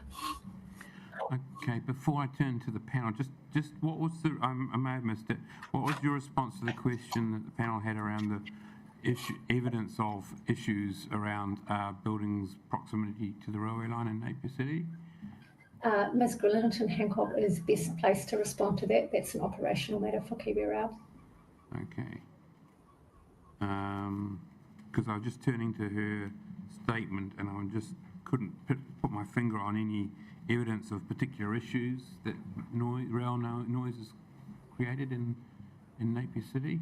So she may want to come back to us on that. So thank you. I have actually spoken to the operations manager recently, just this morning. The most recent example that she had was where someone put up scaffolding in the corridor for some billboards or relating to billboards. Right. Thank you. And what about in terms of noise issues? Has there been any particular noise issues? I did ask that question as well, and because at the moment the trains are only running between 9 a.m. and 9 p.m, she wasn't aware of any recent noise complaints. And what we did do with the line being closed for a period of time because of Cyclone Gabrielle, prior to the restart of the trains, we did do an extensive media coverage. Mm-hmm. To let people know that, one, the trains are running again, and two, that they needed to take much greater care at level crossings because trains were running again. Okay, thank you for that. Any questions from Ms. Hebblethwaite? No more questions. So thank you. You've addressed all the questions we did have for you. Thank you for that.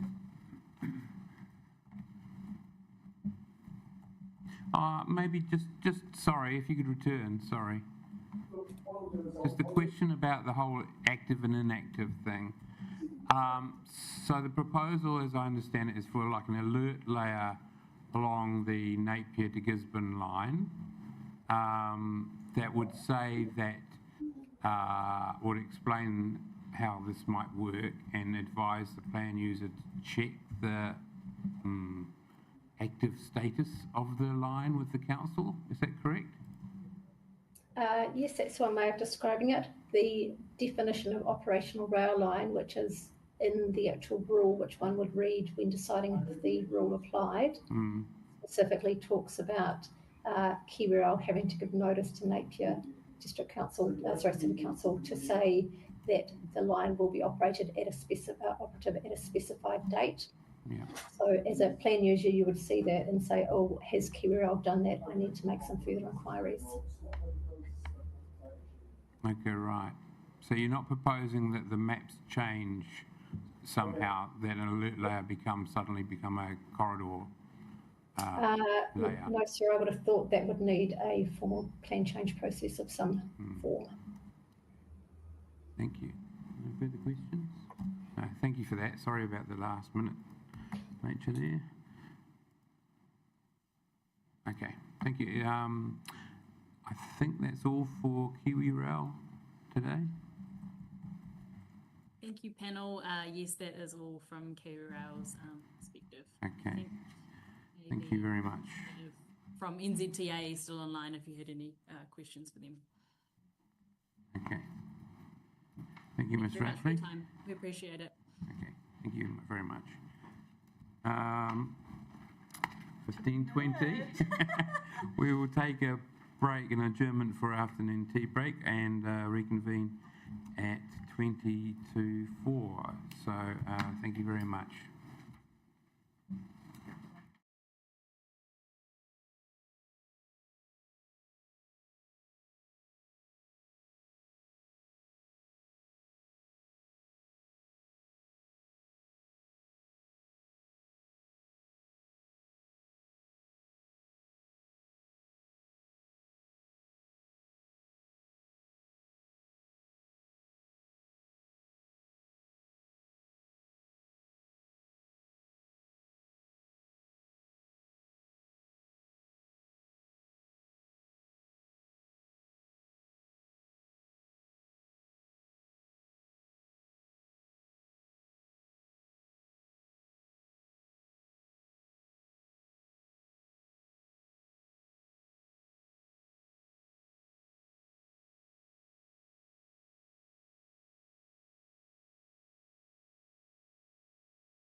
And at this point, I would just identify that Commissioner Van Voorthuizen was accusing himself because he knows you personally, so he'll set aside.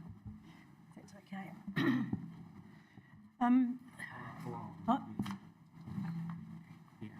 Can I start? Right, my name's Kay Foley. I've lived in Sea Point Road for 30 years in 2 different houses. I'm a member of the Port Noise Liaison Committee and have been since its inception.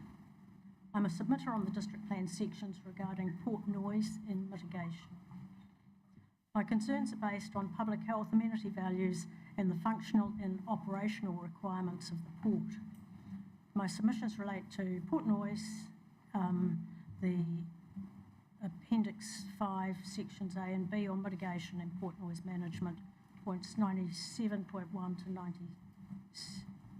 97.7. I intend to first make some general introductory comments before dealing with my specific submission points. There's no disputing that the port's economic importance to Hawke's Bay and the mitigation requirements should not impact its economic viability and competitiveness. Port investment into reducing noise at source is acknowledged, but an investment into providing fair and reasonable mitigation should be a regulatory obligation, not a voluntary option. Mitigation of noise is non-negotiable. Therefore, the commitment and funding to mitigate unacceptable noise that is causing adverse effects within the community should also be non-negotiable. If port noise is considered unreasonable, it should be mitigated. A homeowner experiencing disruptive adverse noise, particularly at night time, should be entitled to mitigation, whether the noise is recorded at 55 dB or higher. The port is concerned that improved mitigation requirements would lead to an uncertain budgetary environment and is an unreasonable funding request. Many other industries are required to deal with costs associated with different and changing regulations and trading conditions. District plan rules would give budget certainty for the port and also for the residents. It's not acceptable that homes that qualify are only mitigated when there's sufficient port budget to do so. Dealing with noise levels, the Styles Group report, I hope I've got what I'm going to quote accurate, for the Napier City Council in 2022 says that indoor design noise levels should be reduced to 40 dB and probably even lower. World Health Organization also suggests lower levels to protect human health and noise-related problems such as sleep disturbance and stress. It's expected that as shipping activity increases in years to come, there will be a greater number of larger ships and that the busiest 5-day activity will extend to become the norm throughout the whole year. The Styles report also considers the very liberal averaging provision of port noise that allows significant fluctuation in the actual noise level over 5 days. When you consider the averaging and permitted levels of noise are measured over a rolling 24-hour, 12-month period, I believe that's very liberal. Napier residents should not be expected to live indoors with their windows and doors shut, turning on their ventilation at high speed and not to be able to enjoy their outdoor environment. Port noise contours and noise modelling. There is one port noise measuring site. Is that enough? I suggest not less than 2 and reconsider the placement given changes to the port layout and its activities. In the district plan discussions of the the current operative plan, back in 2003, I think it was notified, initially those measuring sites were set at 5, then they became 2, and I'm not sure how they then became 1. Verification of modelling. The port did noise verification of noise modelling in 2012, and not again until April this year. Is such verification once every 10 years or more satisfactory? My neighbourhood is entitled to be confident of the quality and integrity of the monitoring and accuracy of the modelling contours. I submit that port noise contours should also be calculated at 1 dB intervals above 50 dB, so that the City Council, port and residents have a clearer understanding of port noise effects on residential homes and general amenity values. New Zealand standards, are they fit for purpose? Again, I refer to the Styles report, 4.1 I think it was, application of national planning standards. The adoption of some parts of the standards, specifically or generally, is at the discretion of the Napier City Council. I believe that local authorities are able to set lower sound limits for port noise emissions if considered appropriate. Dealing with my specific submissions. Port contributions to mitigation. You'll see that I've submitted that increased mitigation levels and therefore mitigation contributions to all homes adversely affected by noise to those in the 55 dB and over contour as residents are experiencing uncomfortable nighttime noise at that level. The port contribution should be increased from the date the district plan was notified in 2024. The existing operative district plan was notified in 2003 but did not become operative till 2009. That means there could be no relief for noise-affected residents for another 6 years, potentially. I submit the port contribution to mitigation should increase from $50,000 to $60,000 for stages 1 and 2 mitigation measures. A small increase when considered the $50,000 was set more than 15 years ago, and yes, I accept that was for the 65 dB plus, but I believe all homes experiencing unacceptable adverse noise are entitled to relief. For stage 3 mitigation, to achieve the indoor design sound level, port contribution should also be 100% or certainly more than the 50%. To recognise that the port is the emitter of excessive noise and the impact of noise levels are damaging to health and well-being. Looking at the Marshall Day, one of the Marshall Day reports, I think this is still relatively current, 21 homes in the 60 to 65 dB range that could increase to 31 homes by the year 2035. There are 37 homes in the 55 to 60 dB range, and that could increase to 51 by 2035. That's 58 dwellings in inner outer zone now and predicted to rise to 85 in 10 years, possible life of the plan. The annual budget.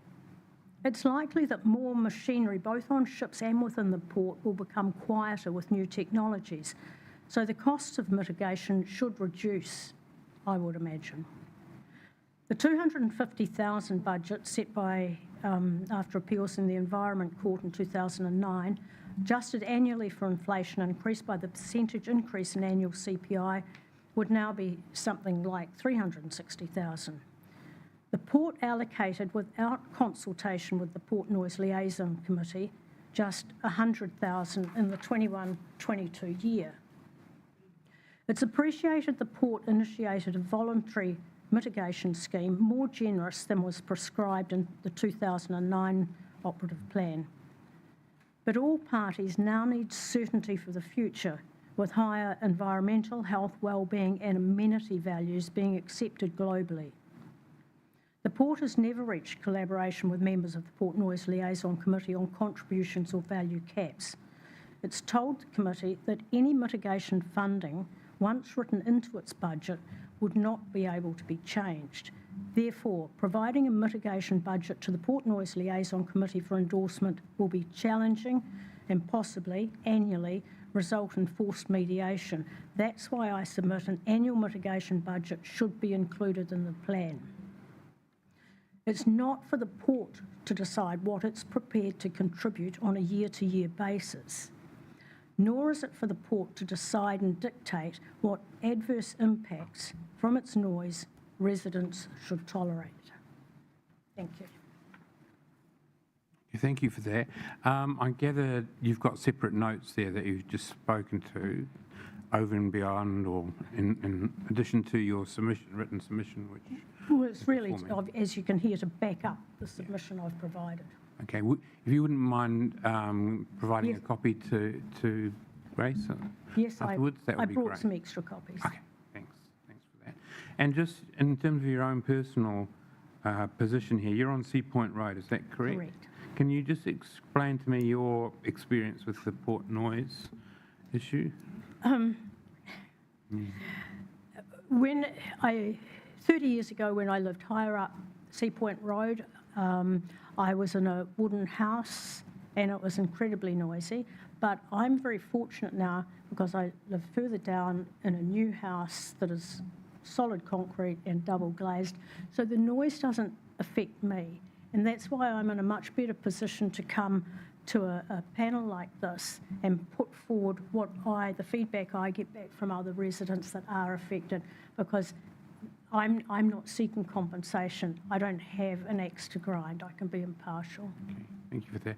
Now, Commissioner Brown's just reminded me that she needs to just clarify her interest in this proceeding, so would you? Yeah, just clarifying, okay that I'm on the committee, and just checking that you feel comfortable having me as a commissioner, because I'm happy to withdraw it. I have no problems with that. All right. Or Rob. I'll ask the same of the port as well, in terms of the role of Commissioner Brown on the panel. So thank you for that. Any questions, Ms. Foley? No, I think that's been a very clear submission.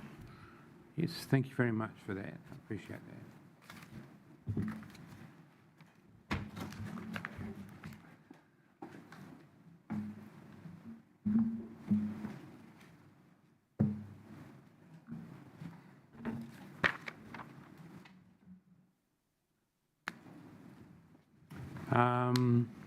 We now have Hawke's Bay Airport Limited.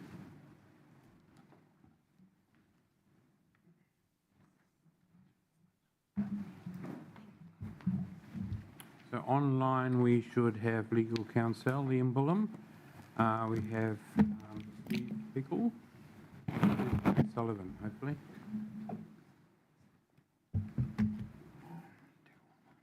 Good afternoon. Can we just do a quick audio check? You can hear me okay? I can hear you, yes. Can we hear Perfect. everyone else? Can you hear me? Yeah, you're a bit more silent, but yes. Okay. I'll speak up. Yeah, thank you. And hi there, yeah, can you hear me? We can, yeah, thank you. We can always fiddle at our end if we need to, so thank you for that. So we have got your pre-circulated evidence before us, and we've got just circulated, in front of me, a summary statement from Ms. O'Sullivan. For doing that, I'll turn to Mr. Bullen to sort of lead the charge. Thank you, sir. So yeah, my name is Liam Bullen, counsel for Hawke's Bay Airport Limited, and also appearing today for the airport, I can see in the room there Mr. Nick Flack, who has prepared evidence, and also I think I can see Mr. Gavin Gary Smith there, who has not prepared evidence for this hearing stream, but has done so for other hearing streams. So both will be able to answer any questions that arise. Also online is Mr. Steve Pickle, who has prepared evidence, and Ms. Kirsty O'Sullivan, who has prepared planning evidence and also a supplementary statement, which I understand you've received physical copies of. We have. Thanks, sir.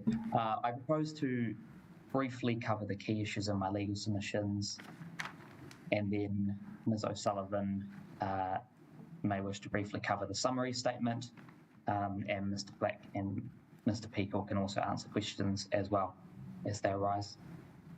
Thank you. Thanks, sir. I'll start at paragraph 1.3 of my legal submissions. The Section 42A reports for hearing stream 4 recommended various changes to the proposed plan. The airport's planning consultant, Ms. Kirsty O'Sullivan, outlines the recommendations she agrees with in her evidence. Ms. O'Sullivan does not support the Section 42A report's recommendations and recommends further amendments in relation to the following key matters. The first one being retaining the air noise boundary Second, density controls in the aircraft noise overlay for the general residential zone and rural lifestyle zone. And thirdly, avoiding new sensitive activities in non-residential zones. A full set of Ms O'Sullivan's recommended amendments is set out in Appendix A to her evidence. I'll move to paragraph 1.7 of my legal submissions. Ms O'Sullivan's recommended amendments are supported by the expert acoustic evidence of Mr Steve Peakle. Mr Peakle is the only noise expert to have provided comprehensive evidence and a report in relation to hearing stream 4. As an example, I note Mr John Stiles has only provided answers to questions rather than comprehensive evidence. The Section 42A reporting officer also refers to discussions with Mr Stiles, but I'm not aware of any evidence of those discussions. In my submission, the panel should be cautious before deciding to prefer non-expert or less comprehensive evidence on the issues raised in the airport's submission. The recommended amendments relating to aircraft noise are essential to the ongoing safe and efficient operation of the airport and are necessary to ensure it is not compromised by surrounding residential development. The amendments will support the development of the airport over the life of the district plan to remain modern, provide excellent service to Hawke's Bay residents and visitors, and support the communities and economy of the region.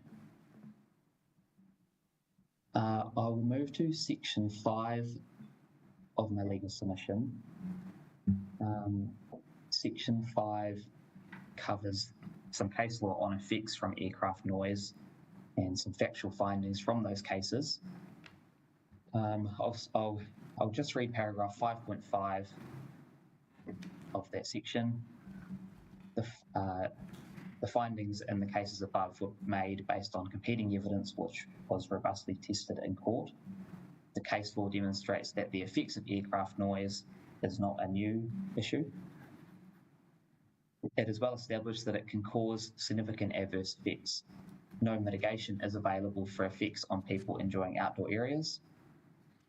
The amendments supported by the airport are designed to reduce the number of people exposed to those effects. I'll now move to section 7 and read from paragraph 7.2. As outlined in Ms O'Sullivan's evidence, the airport's high-level proposed approach to managing aircraft noise in the proposed plan is to firstly allow the continuation of activities sensitive to aircraft noise within existing residential zones within the aircraft noise overlay. Secondly, prohibit new activities sensitive to aircraft noise within all other zones located within the aircraft noise overlay. Those two parts to the airport's approach are addressed below, and I'll briefly cover them. Several parts of the airport's proposed approach above have been recommended to be rejected by the reporting officer for the reasons that the alternative promotes equity and cohesion in the plan, and the ethos behind the airport's approach does not align with the proposed plan. My submission is that the reasons outlined for the airport's proposed approach in Mr Peakle and Ms O'Sullivan's evidence are more relevant considerations in an RMA sense and should be preferred over promoting equity and cohesion and aligning with the ethos of the proposed plan. In terms of the three key areas of contention, which I briefly covered earlier, first being that the airport supports removing the air noise boundary because that is the evidence of Ms O'Sullivan and Mr Peakle that it serves no purpose. Secondly, the airport supports density controls being included in the noise rules for the general residential zone and the rural lifestyle zone for the reasons outlined in Mr Peakle's and Ms O'Sullivan's evidence. Reading from paragraph 8.7 of my legal submissions, allowing increased intensification would put the future growth and development of the airport and the efficient operation of the airport at risk through reverse sensitivity effects, and create amenity effects on future residents which cannot be fully mitigated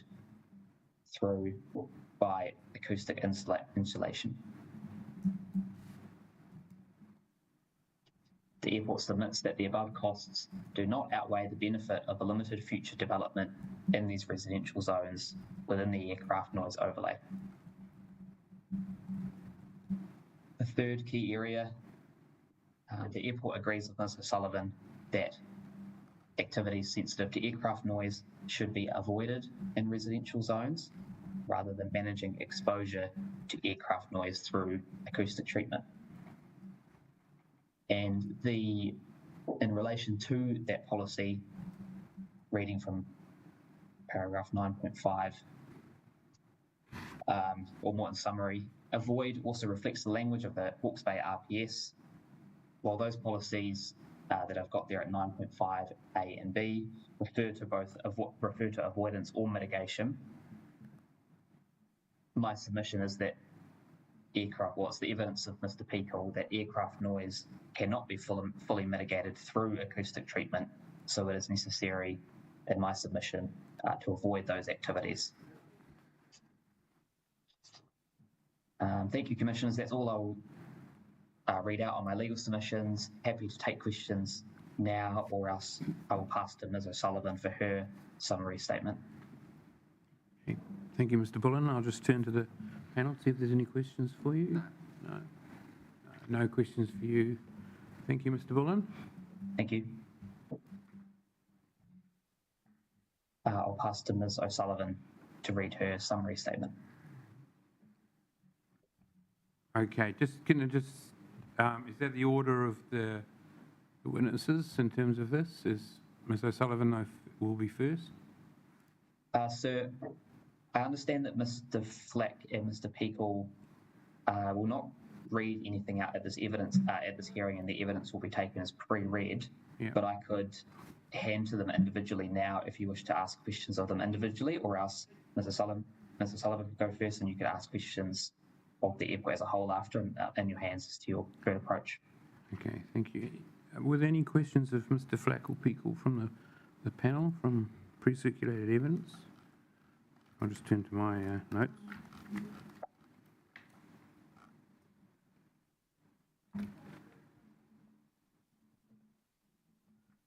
Just one minor question. Yep, that's sure. Mr. Flack, just one very minor question for you. It's your very last paragraph, 6.4.2.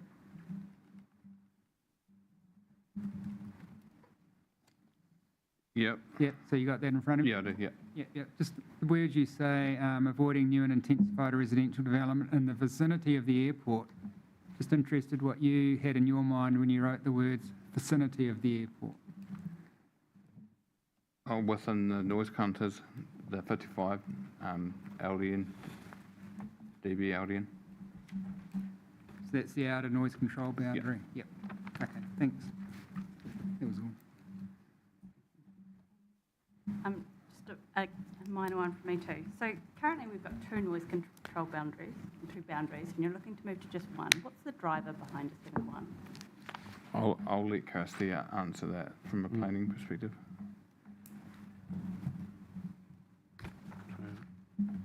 Mr. Peakle on the... Yeah. So who's answering the question? Do you want to repeat it so Kirsty can... Okay. Yeah. Sure.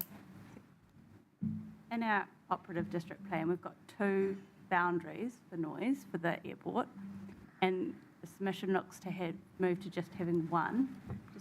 Just interested in what's the driver? Why are you looking to have one rather than the two?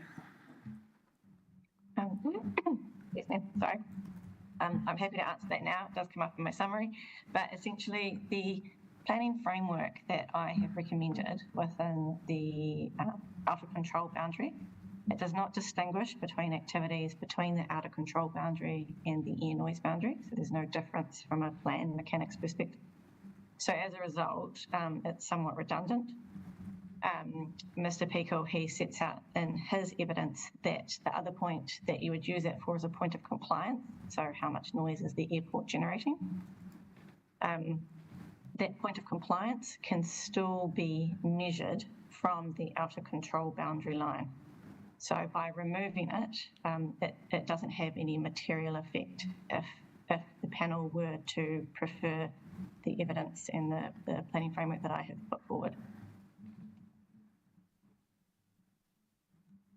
Thank you. Just as a question, I don't know who best to ask it, maybe Mr. Pekel. The question of mitigation seems largely to revolve around the fact that you can't adequately mitigate external noise environment. And for that reason, there should be control on the number of units, etc. Is that correct interpretation? Is it really around the external environment issue that you're basing that position on? Sir, if I could just say, I think that is a good question for Mr. Pekel in terms of his evidence. Yeah.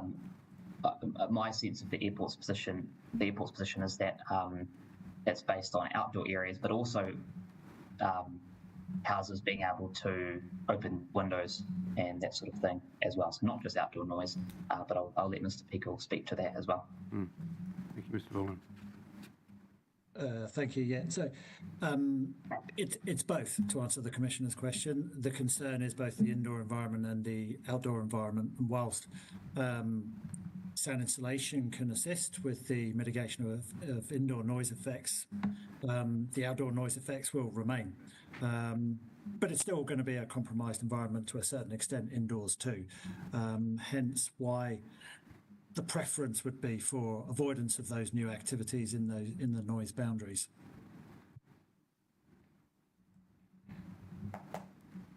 Okay, thank you. The question I had this morning of, I think, Mr. Stiles was around the rural production zone. And now the question I put was that for a rural production site where the house is located may be quite critical to the overall use of that site for rural production purposes. And so there may be a logical reason why a house might have to be within the air noise boundary. So I'm just wondering, is there a case where there could be a consent process to address that possibility? I don't know who best to answer that.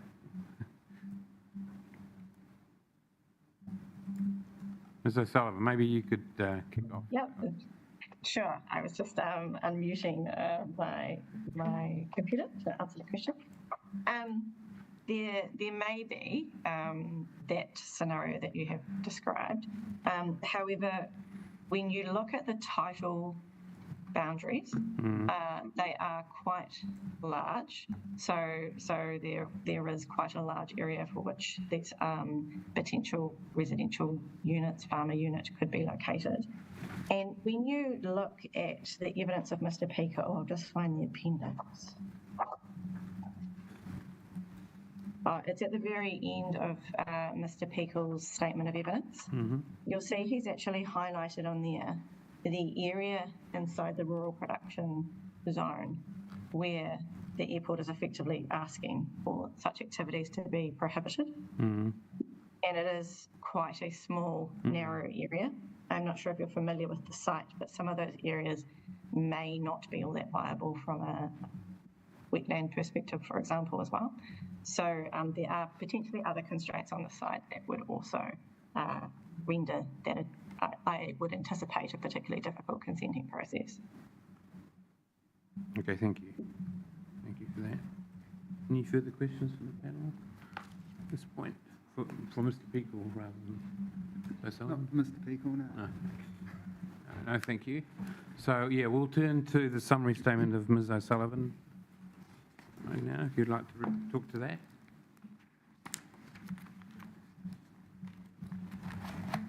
Good afternoon, late on the first day. So my name is Kirsty O'Sullivan and I'm a partner with Mitchell Dash Limited. You have to bear with me for one moment. I have just pulled up my short summary statement.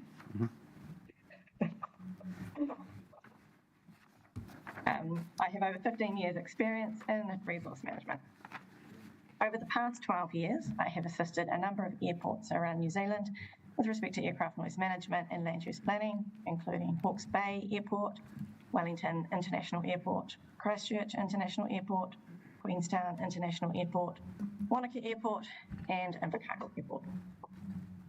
I have read, excuse the typo there, I have read and agree to comply with the Code of Conduct for Expert Witnesses contained in the Environment Court Practice Note.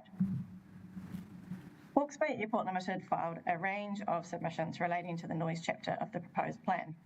My evidence addresses these submissions in themes, including matters relating to the proposed aircraft noise overlay and whether the out of control boundary and air noise overlay should be met, which is the matter I just responded to a question on. The land use management approach proposed for activities sensitive to aircraft noise within the proposed aircraft noise overlay and the enablement of activities sensitive to aircraft noise within the overlay.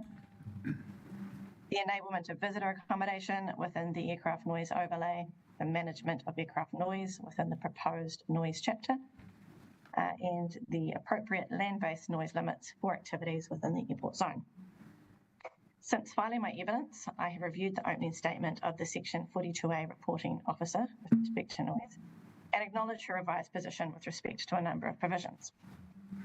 With respect to Hawke's Bay Airport submissions, a number of points of difference remain between the Section 42A reporting officer and I. I address these at a high level in my summary in turn. So I will skip over paragraph 8 because I just answered the question on that matter, and that is the one where I suggested that if you favour the recommendations that I have put in my evidence or recommended in my evidence, then there is no need to retain the air noise boundary. So if we go straight to paragraph 9, so land use management approach for activities sensitive to aircraft noise within the air noise overlay.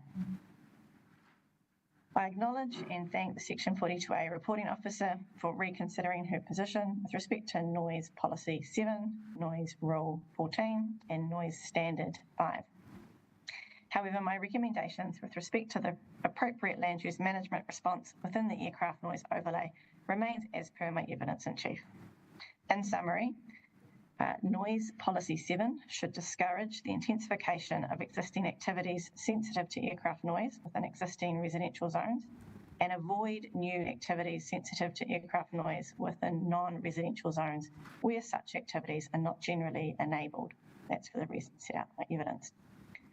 The Section 42A reporting officer has revised position does not go far enough in my view. I note that amenity values and people's health and well-being are not protected by providing acoustic treatment of activities sensitive to aircraft noise. Rather, such effects are being managed internally within buildings only. The policy directive is therefore oversimplifying the outcome that it seeks to achieve. B, the policy should be explicit about which non-residential zones it is referring to. With respect to noise 14, that should apply to all activities sensitive to aircraft noise within the noise overlay, not just the out of control boundary. So within the air noise overlay, activities sensitive to aircraft noise should, in my view, be prohibited. In my view, a non-compliant activity status is not effective or efficient at achieving the relevant objectives and will result in ongoing costs for the airport as resource consent applications are made for activities sensitive to aircraft noise within the overlay. Noise R14 should, in my view, include density controls for the general residential and rural lifestyle zones, which grandfather the existing density enabled within the operative plan.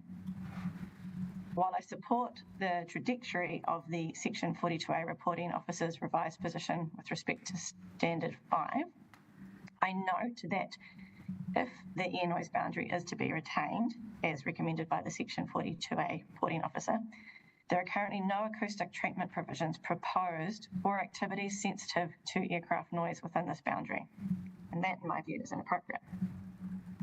There are no acoustic treatment requirements for short-stay visitor accommodation and that is also inappropriate in my view. And there is no need to include a specific standard for the identified parcel of land, which is a particular nuance for the one unit or the one existing dwelling that does exist within, I believe it's the airport zone. So that is not located within the air noise boundary, it is located within the outer control boundary. So there's no need to expressly carve that one out. The existing provisions will manage it accordingly.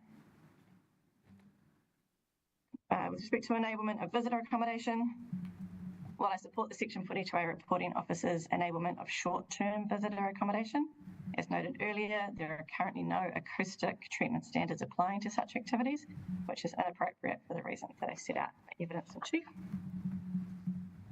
And finally, land-based noise limits.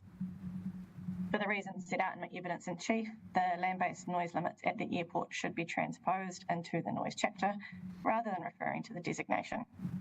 If retained, excuse me, the airport zone noise limits can effectively be changed without an appropriate Schedule 1 process, which again is inappropriate and I suspect unlawful. I also note that I made a number of comments and recommendations on other provisions within the noise chapter, and these were set out in Appendix A of my evidence. I remain of the view that those amendments remain appropriate. And I also acknowledge that the Section 42A reporting officer's second Section 42A addendum, which was dated the 30th of April. I have not reviewed that in any detail due to timing, and I anticipate that time will be provided to provide a written response as necessary to any of the material set out in that addendum in due course. That said, I note that Appendix A of my evidence in chief addresses definitions, which is what that second addendum primarily related to. So they were covered off in my appendix.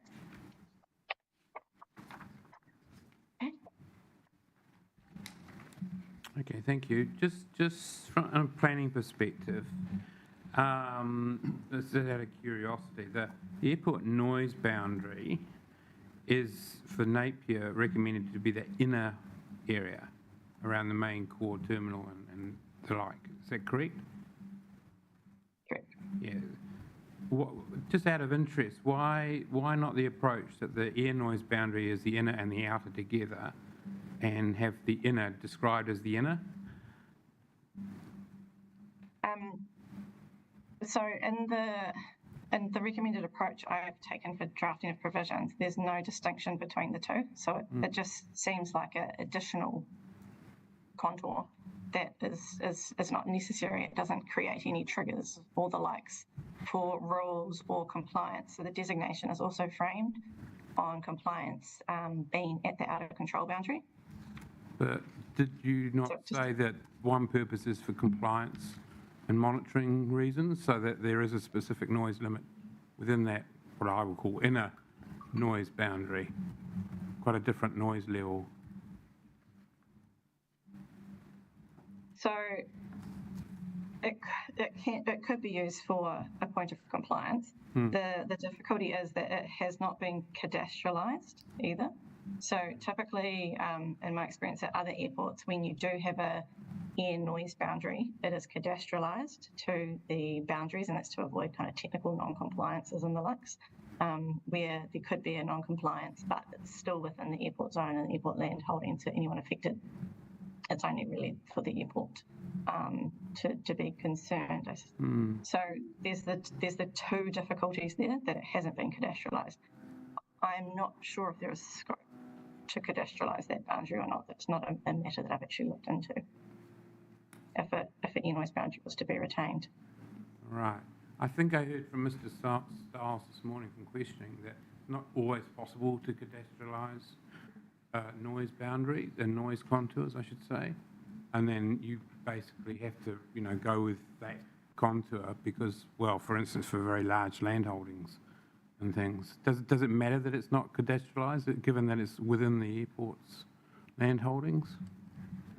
That's probably, from a practical perspective, Mr. Peakle would be better able to answer that question because he deals with the monitoring compliance side for various airports.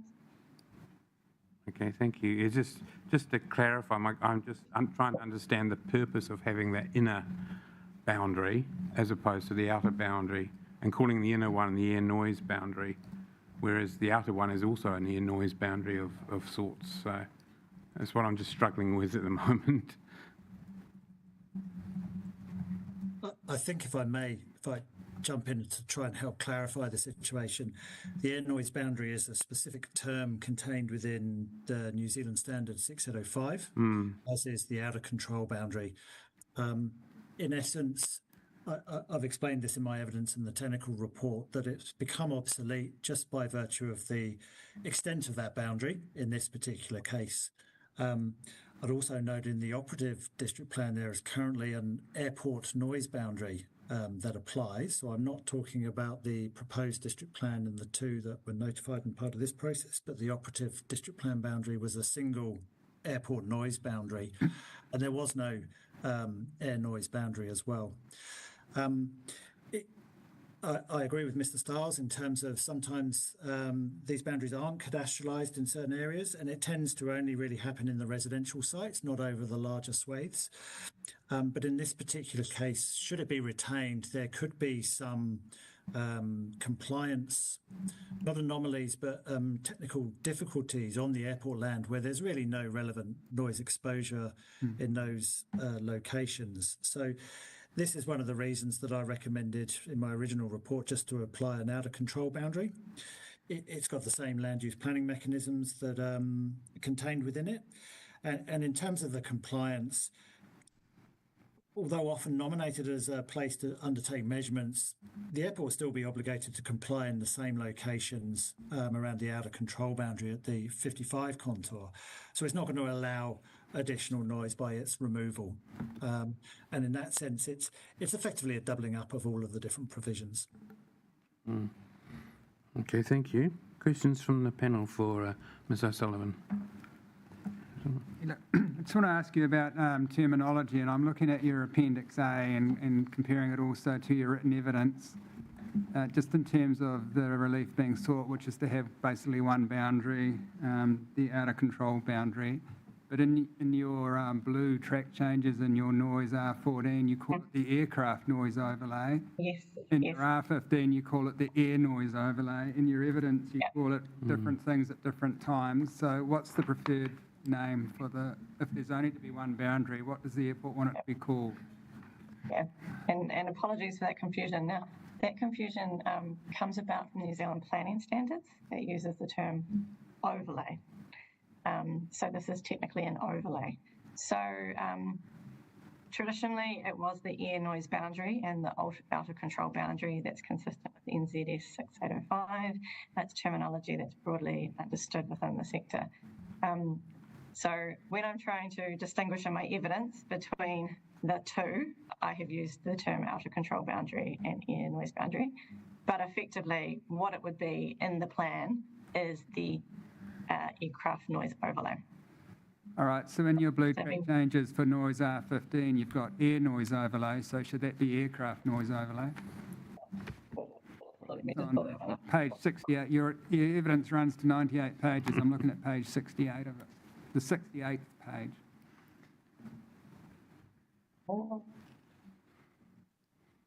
Apologies, which rule was it? Noise R14 in your blue track changes, you've got aircraft noise overlay, and R15 you've got air noise overlay. So I just wanted to check with you which wording you actually wanted. Apologies, it should be aircraft noise overlay. Okay, so that's the preferred term throughout? Yeah, aircraft noise overlay. All right. And just carrying on in that appendix, helpful, by the way, for you to do all of that work for us to consider what you're wanting. If I could take you to your S5, noise S5, which commences on the 79th page of 98. Yes.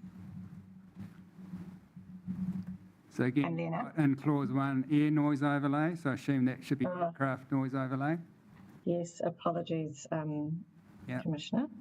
And on the next page, you've got under clause 4, so we jump from clause 1 to clause 4, but is that, you've got the words outer control boundary, so that again should be aircraft noise overlay, should it?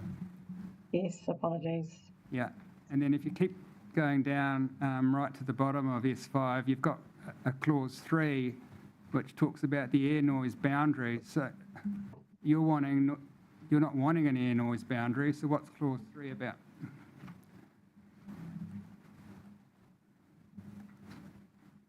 I'm wondering whether this has been an incorrect attachment.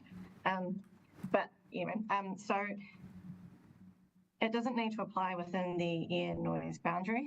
It should apply within the aircraft noise overlay. So if visitor accommodation, short stay visitor accommodation is enabled within the aircraft noise overlay, there is no need to distinguish between the two boundaries. It should just be within the one boundary. So if it's appropriate within the aircraft noise, if I go back to the other terminology, if it's appropriate within the air noise boundary, it is also appropriate within the out of control boundary. So that was my question. So your clause 3, you see at the bottom of S5 in the track changes, you're referring to the air noise boundary. Is that a typo? Should that be the aircraft noise overlay, or are you actually, because I thought the airport didn't want to have the air noise boundary retained. Yeah, so it should be the aircraft noise overlay. Okay. So there's only one set of provisions that deals with the entire overlay. Okay. And my apologies, I am more than happy to provide a updated tracking set that has that consistency through there. Yep. And now I've just got last series of questions regarding some more of your blue track changes, and it's on the 91st page of 98.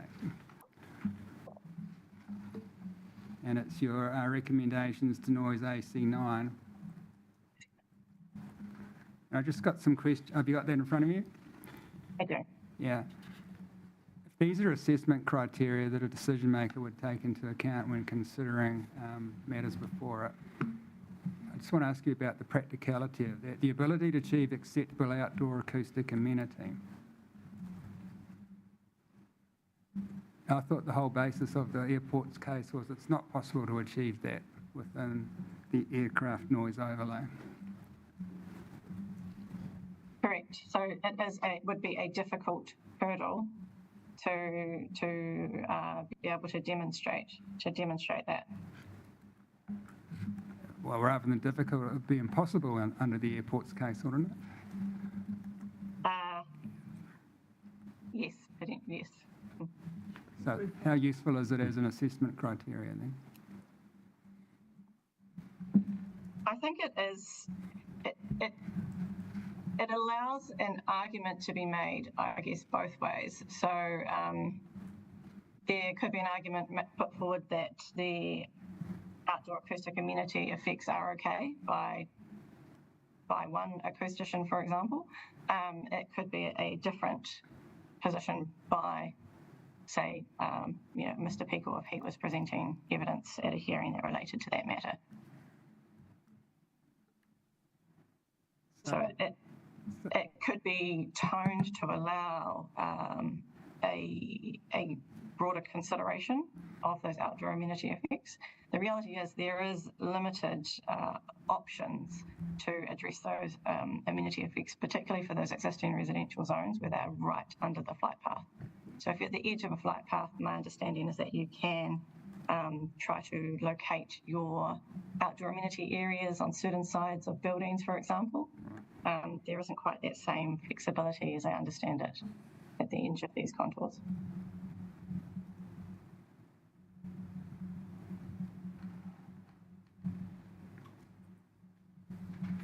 And I just wanted to ask you about your recommended clause C. This would relate to activities which might have a reverse sensitivity effect on the airport.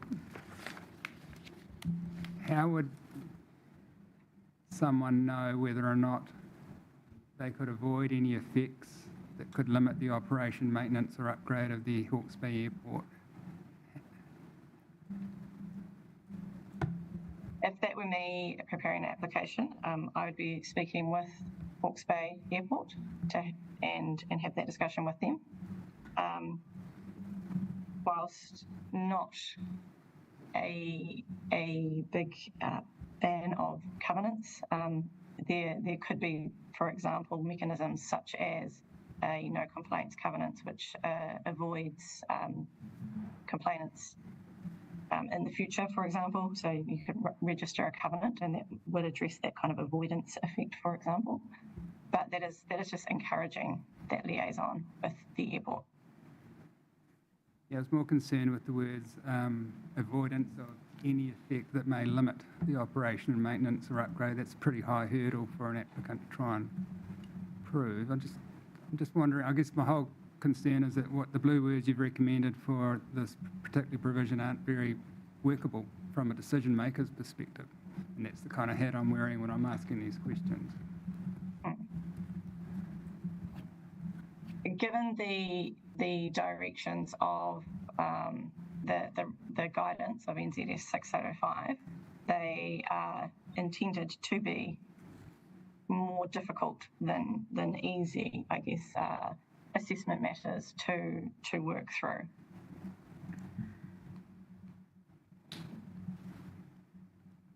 So would you, in terms of the questions I've put to you, would you wish to change any of the wording, or are you sticking with the wording that's in front of us?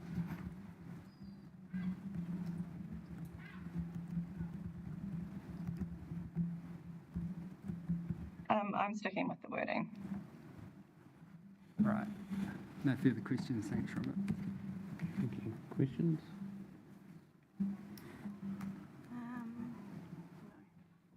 Okay.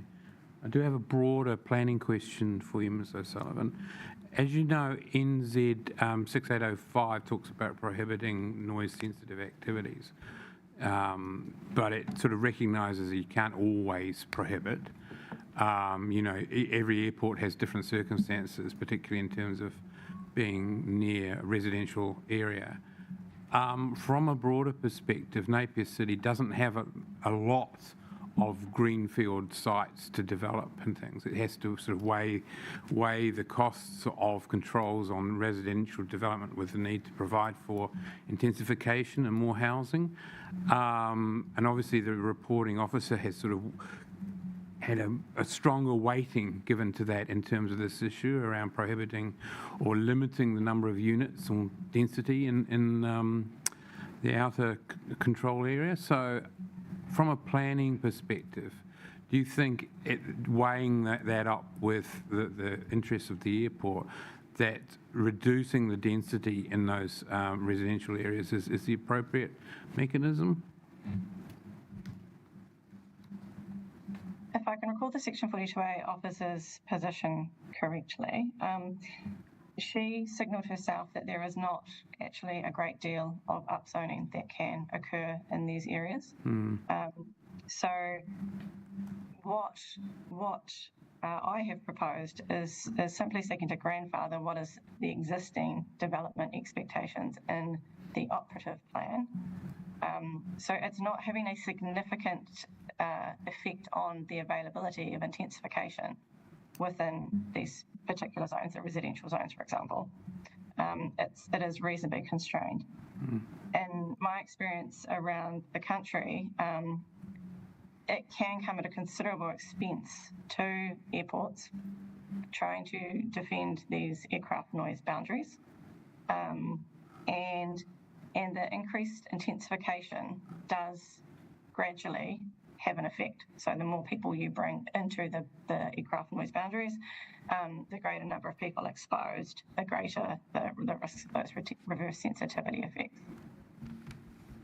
So to come back to your question, I think from my read of the future the FDA, there isn't a great deal of intensification anticipated in this area, so it's not running counter, I guess, to that. If I can just go one point further, a number of these zones already prohibit such activities under the underlying zone matters themselves. So such activities aren't anticipated in this area anyway.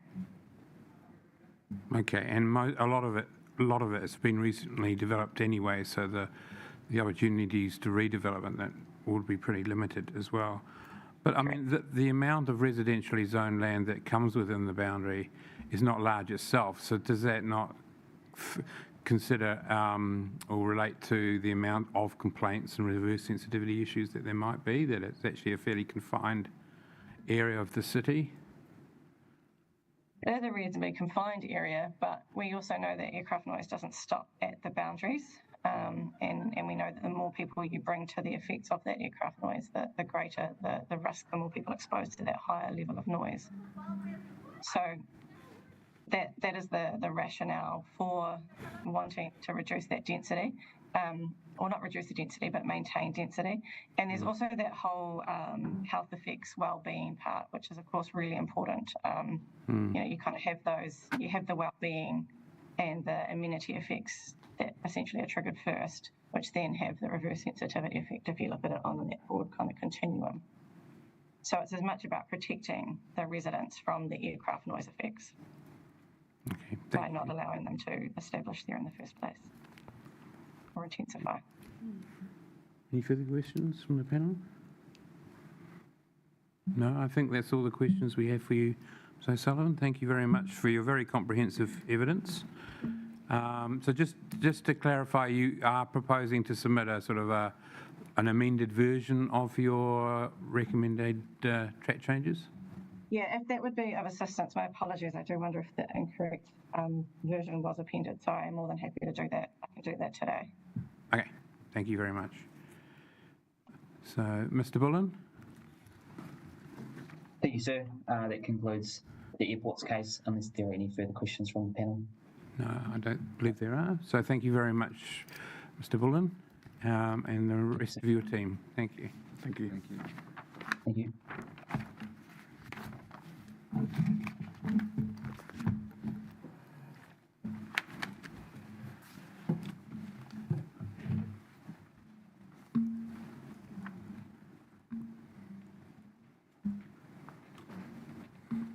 Right, Mr. Winchester, would you like to bring your team up to the table as you can? Thank you, sir. It might be a little bit snug. That's right.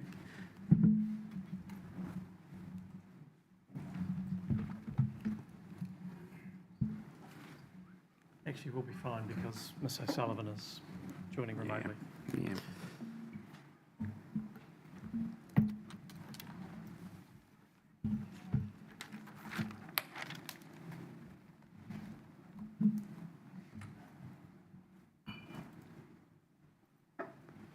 Okay, just want to make sure we've got all online present and correct.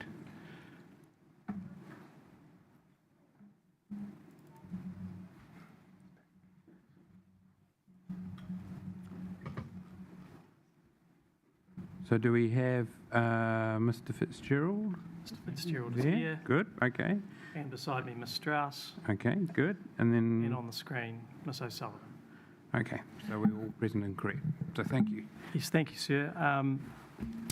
My name's James Winchester. I'm standing in for Mr. Littlejohn, who is double booked. Mr. Littlejohn did file some brief legal submissions along with the evidence of Ms. Strauss, Mr. Fitzgerald and Ms. O'Sullivan last week.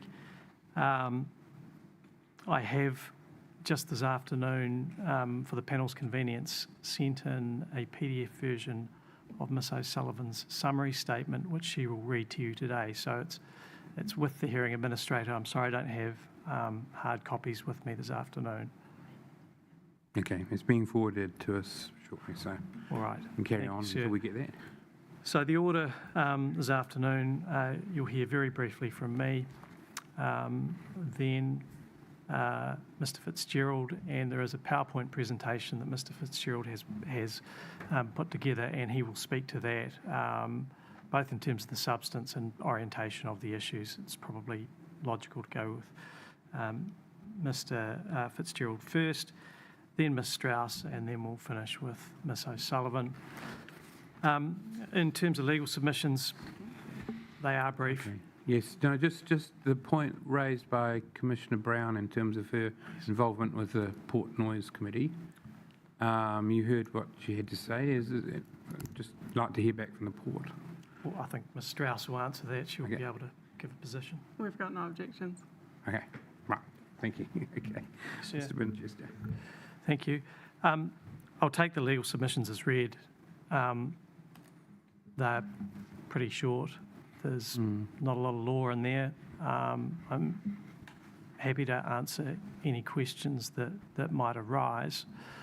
The essence of the legal submission is that given the constructive discussions that have occurred with 42A officers and the port's advisors and witnesses is quite a narrow set of differences at the moment. It's really around workability, necessity and reasonableness of the provisions. So it's fundamentally a drafting issue, and for that reason I think it's more productive to hear from the witnesses rather than me. But I am happy to answer any questions that might arise from legal submissions. Thank you. I don't have any questions. No questions for you, Mr. Winchester. Well, thank you, sir. I'll hand over to Mr. Fitzgerald. I believe he has arranged with the hearing administrator for his PowerPoint to be loaded. There it is. Yeah. It's been pre-circulated too, so That's correct. we have seen it. So this is largely a presentation that was presented to the Port Noise Liaison Committee. So it is, it's consistent material, I suppose, in terms of how it's presented to them as well. Originally, the majority of this content is about 4 years old because it hasn't really changed. It's been pretty consistent through. We'll just go back one. So there's only, I think there's 8 slides with text and then there's some pictures. What we're going to cover is just a quick slide on the Port Noise Standard, so you understand the main components of that. Talk about the operative rules and how they work currently. Talk about the noise management plan that's currently in place, how we review the noise control boundaries, and then the mitigation provisions. So the Port Noise Standard is a bit of give and take. It's two-handed, so you've got it works out. It addresses how the residential communities can coexist with the ports and their activities. So it does it in 2 parts. One is noise management plan. So this is about minimising the effects between for bangs and crashes and how we can essentially minimise the effects on a day-to-day basis. And then the second part is the noise control boundaries. This has land use controls such as noise limits and noise mitigation provisions and the likes and planned overlays. So starting with the ODP, essentially what we do, there's the district plan noise rule there, 28.15.1. It uses the current noise maps, and the current noise maps are a reflection of the existing noise footprint of the port, and they're reviewed annually based on the monitoring data that we collect continuously. Those current noise maps are put into the back of the noise management plan, and it's used as a living document. That noise rule that it's referring to there has, I think there's 6 different parts to it. So the first part is the noise limits. The second part is the monitoring and reporting. Third and fourth is about mitigation requirements in relation to the noise maps. The liaison committee, how that works, and then also the standards for measurement and assessment. We only really do the future noise maps when we're looking at noise control boundaries. We're trying to forecast into the future and understand where those land use controls need to be in the future as opposed to currently. And this is one of those times. So we did the same for Wharf 6 when we were thinking about how that was enabling future infrastructure. We're doing it again for the district plan, again, same sort of thing, looking forward. So how does it work on a daily basis? You'll see in Ms. Strauss's evidence, she's provided many examples about things that have caused concern in the community and how they've been addressed over time. But this noise management plan is also used on a day-to-day basis rather than just one-off capital expenditures and the likes to improve. The right-hand side is actually a screenshot from the website, so where you can go and access the noise management plan at any time. It lists a number of bullet points, some of which are in evidence and some of them are additional. But the noise management plan on the left just gives an idea about what the contents are. So parts include staff training, equipment selection, how they invest in equipment to ensure it's minimised at source rather than in the community. Safety alarms. So Mr. Strauss' example there was getting rid of reversing beepers. They use blue lights for that. Night activities is clearly a focus because it reflects the most of the community response, so trying to minimise and schedule things. Responsibilities with tenants and contractors. They don't necessarily own or operate everything on site, so they try and act as a facilitator and oversee the people that operate within the port. Noise monitoring, so we've got pretty established ways of monitoring that and providing feedback mechanisms. And then the community engagement extends to things like the Port Noise Liaison Committee, coffee in the gully, that kind of thing, advance warning of things. And then, yeah, as I say, the current noise maps that are appended are updated annually. So on that noise monitoring, what's apparent, and this, so what I've got is detailed data for the last, 13 years or 13 years. The actual trend extends back further than that, but we don't have continuous data going back that far. But the trend is that volumes on the port continue to increase while noise stays stable.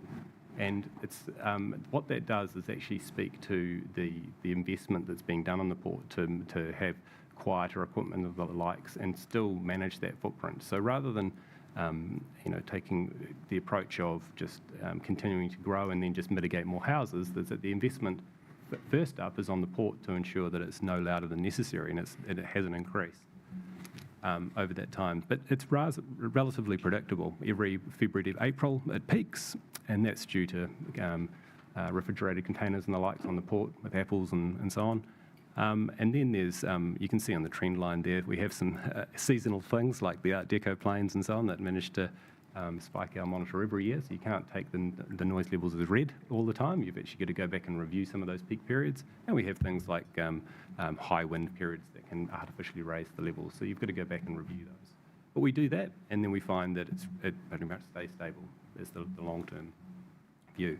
Now, the future noise maps do forecast based on current technology, so whether that actually materialises is another thing. I mean, if you take that the current trend, maybe it won't get louder at all. It will continue to stay stable, but we have to be a little bit conservative and say, well, based on today's technology and reasonable future growth, what was that envelope that we need to provide for? Can I ask, just sorry to interrupt you, but can I ask, the noise management plan is based on the land-based activities that the port have under its control, not the ships themselves? It extends to the ships, but that in terms of the responsibility to try and minimise that as well. So and to the tenants and contractors by proxy, so they are responsible for administering the management plan for all activities on the site. Including in the coastal marine area as well, part? Yes, they have limited control so of ships that are foreign flagged and the like. So there is some, it's not, you can imagine they've got direct control over their own equipment and staff. They've got less control over the tenants and contractors, hence why they can put those into contracts. They've got even less over the ships because they have very little input on that. But the monitoring doesn't make any distinction. It just monitors the cumulative noise envelope. It does, but we can also see components of that sound as well if we interrogate the data. Right, okay, thank you. Sorry to interrupt. That's all right. So yeah, noise control boundaries. So as I said, there's we still, when we go through this process, we still have to validate the current noise maps. That's because once we've validated that, we benchmark off that for the future. So we know we've got both the level and the shape of the contours right, and from that we can say, okay, there's going to be X percentage more of logs or containers or the likes, and it's going to shift around in this way. But that gives us a reliable benchmark, and then we forecast off that. So that's why we always still have the two models. The port noise standard, very similar to the aircraft noise standard, as in very similar.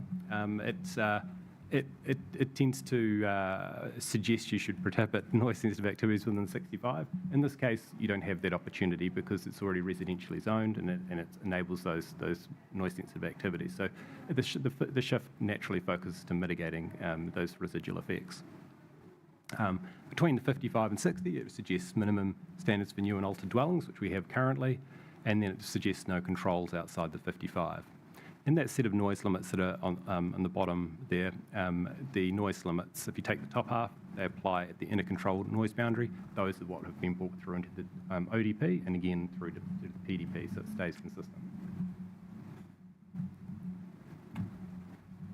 So there's a few more maps. This is probably a little bit easier to talk to. So this is there's a green, red, and I should say the other way around, red, yellow, and green, which is 65, 60, and 55 contours. Now they sit primarily within the operative noise control boundary. And you can see that the current operative outer control boundary extends quite a long way west into Hahirere. And the reason being is because originally there was the bight in the little bay there. There was a thought about extending out to the west and expanding the port. Those plans have been given up, and so there's an idea to just make the noise control boundaries a little bit more relevant to the noise footprint that the port has or envisages in the future. So one of the big changes here is to actually bring that back and make it more relevant. And then this is, I suppose, is the second one, so I could just toggle between the two. This is what's actually proposed, and you can see that outer control boundary pulls in quite a long way. Topographically wise, on the hill, it doesn't change much to the east, I suppose, and up through the valley, because they have that view of existing operations and so on. So those control boundaries there haven't changed. It's just reduced significantly to the west, so it pulls back that control boundary. The reason there's two up there is because in my letter we made an amendment for some container handling at Breakwater Road, and so there were some minor changes there, but that's just showing that didn't make much of a difference, and that's what influenced the mapped control boundaries that were ultimately included in the PDP. This just gives you a little bit more relatable. It's a 3D view of the noise in that future year, 2035, if the forecast includes that growth, and how it kind of reflects on the facades. And as you can see, as you get you got more exposed at the top of the hill, bigger view of the port, and some higher noise levels received. Some of them have got black tops, and that's ones that either were consented after that 2003 date, so they're not relevant to the mitigation scheme, or they've been mitigated by the port subsequently. And I think there's actually a few more there that I haven't coloured in that have been finished since. Can I interrupt again? The two noise contour plans you've got, one is at a 4 metre above ground level and one is 1.5. For noise management purposes, what is used for? So the reason we do both is because quite often you've got either single or double level houses. And so what it helps you to understand, usually the most useful, if you're standing there for compliance purposes, is 1.5, because it's naturally how you stand and hold the sound level meter and compare. In our case, the port noise monitors are at 4 metres, so it happens to correlate better with that particular map. But it also gives you that impression of what would be at that second floor level of those houses, so it serves both purposes.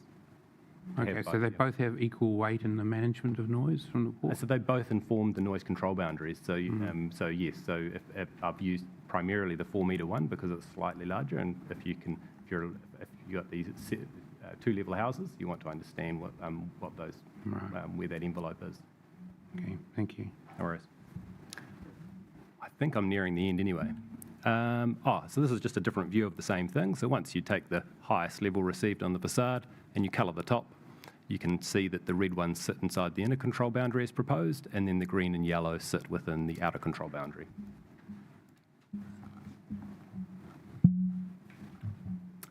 So I thought I'd provide a little bit of a comparison between three different schemes. One's the ODP, one's the voluntary scheme in the middle, and the third one being the PDP. So to start with the ODP, port noise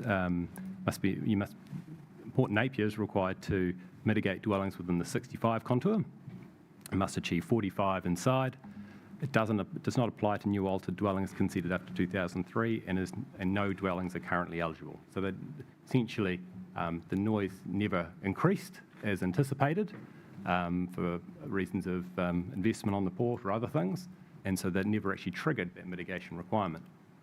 However, and I think it was 2017, the Port Napier brought forward some additional mitigation, which was to actually mitigate down to 60, and options to achieve a design level of 40, which is a better level. Again, it still does not apply to new altered dwellings after 2003, and 25 dwellings qualified. So I think all have been mitigated or in the process of being offered. And if the noise level rises as forecast, it would increase to 38 by 2035. And essentially the PDP brings forward that voluntary scheme and gives the community certainty that that won't disappear, essentially for the 60 and 65. So the three material things that I proposed for the PDP, which were the update the noise control boundaries to better reflect the noise effects envelope, improve mitigation provisions for new and altered dwellings within the outer control boundary, and improve provisions for existing dwellings within the outer control boundary, aligned with the port-funded scheme. I suspect the terminology around noise control boundary and overlays will probably be relevant to the port as well as the airport, but yeah. That's it.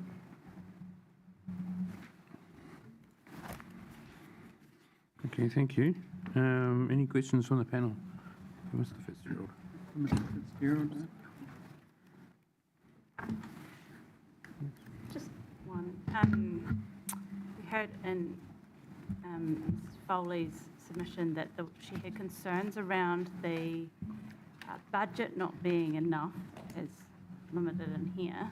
And just wondering, historically, has that been a problem in terms of mitigations not being done due to budget?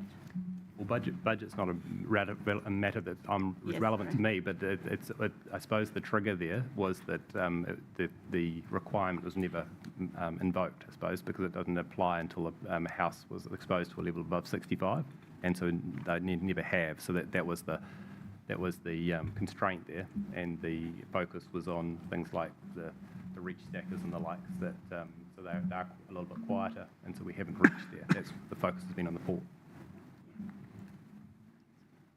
Okay, thank you. And also, just to a related question, you heard Ms. Foley address the sort of the one monitoring station, right? And I think you do cover that in your evidence, but could you just reiterate why there is only one monitoring station now? Yeah, so it provides excellent data to start with.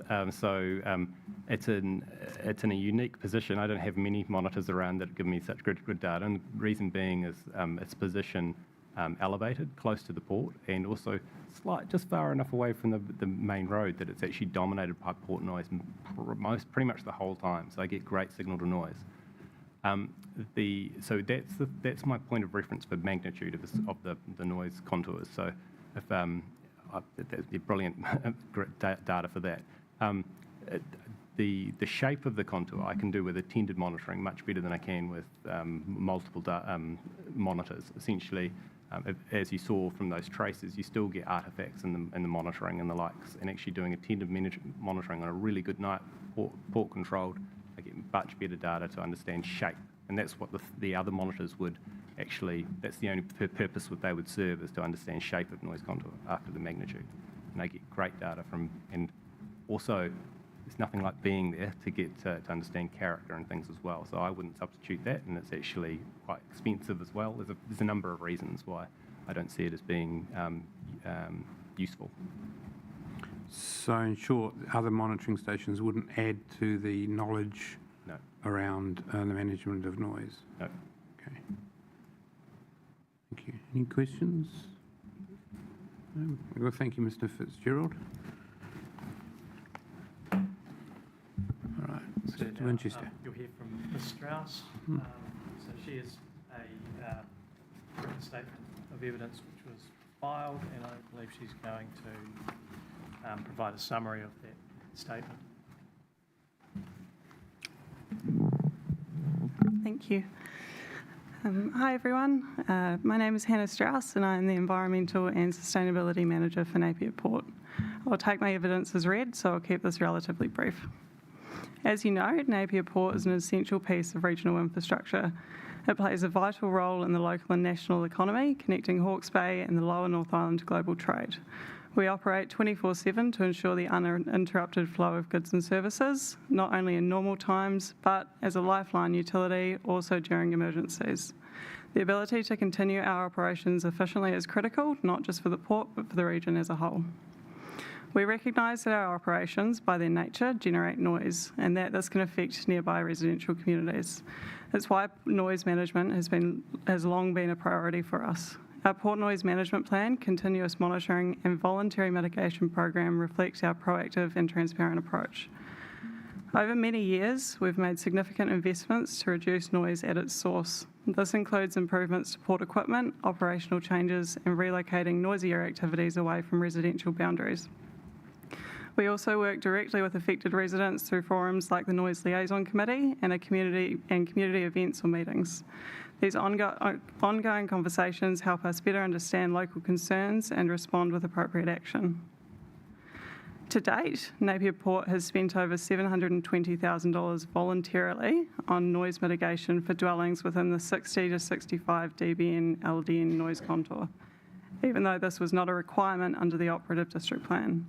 This has included the full funding of Stage 1 and 2 acoustic treatment, and we've worked closely with residents to accommodate their needs, and the feedback has been overwhelmingly positive. We are supportive of most of the new noise provisions in the proposed district plan. These provisions reflect the work we are already doing, provide clarity for residents, and help establish a shared understanding of roles and expectations moving forward. In particular, we support the formalised obligations for dwellings in the 60 to 65 dB contour, which align with our voluntary scheme. However, there are a couple of key areas that we are seeking changes within. First, for dwellings within the 55 to 60 dB LDN noise contour, we ask that the district plan retain the existing wording that Stage 2 mitigation shall be considered on a case-by-case basis in consultation with the Noise Liaison Committee. This approach reflects the fact that noise levels in this contour are comparatively low and do not automatically warrant treatment. It allows for appropriate, tailored responses, ensuring that mitigation is provided where it is genuinely needed and effective, and also where it will be utilised. Importantly, no other port in New Zealand is subject to obligations of this kind at such a low noise level, and we believe a more flexible framework would bring the plan into better alignment with national practice. We are not seeking to avoid responsibility. We remain committed to supporting our community and providing mitigation where it is justified, but this needs to be balanced with the port's ability to invest with confidence. Second, in line with responsible planning and budgeting, Napier Port seeks the inclusion of a $100,000 per dwelling cap on mitigation costs for dwelling within the 65 dB or higher noise contour.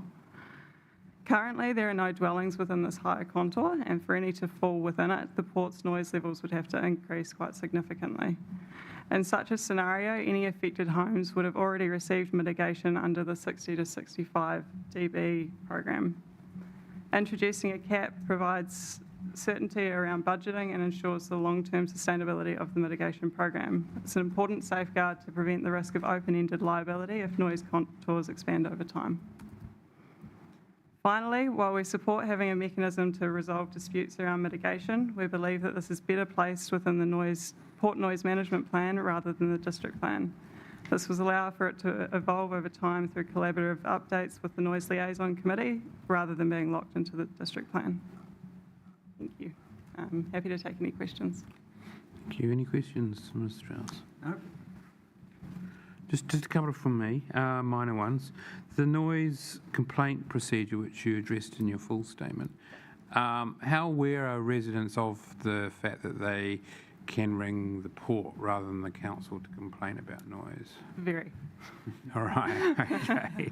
We don't, I don't think I've ever had a complaint come through from the council regarding noise. It's all directly through either our complaints form on the website or directly to my email. Okay, thank you. And you heard Ms. Foley about the inflation issue around the contribution to noise insulation and the like, mitigation. What's your response in terms of that issue? Is that in regards to the $250,000 budget? Well, I was thinking, yeah, the budget, up to $50,000 per dwelling, et cetera, et cetera.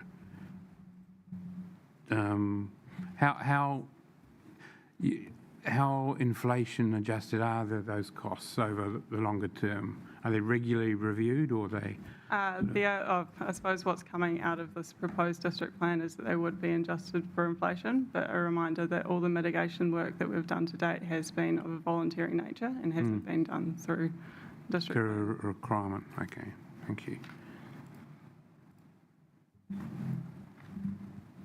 Okay, no, that's all the questions I had. I did have one. All right.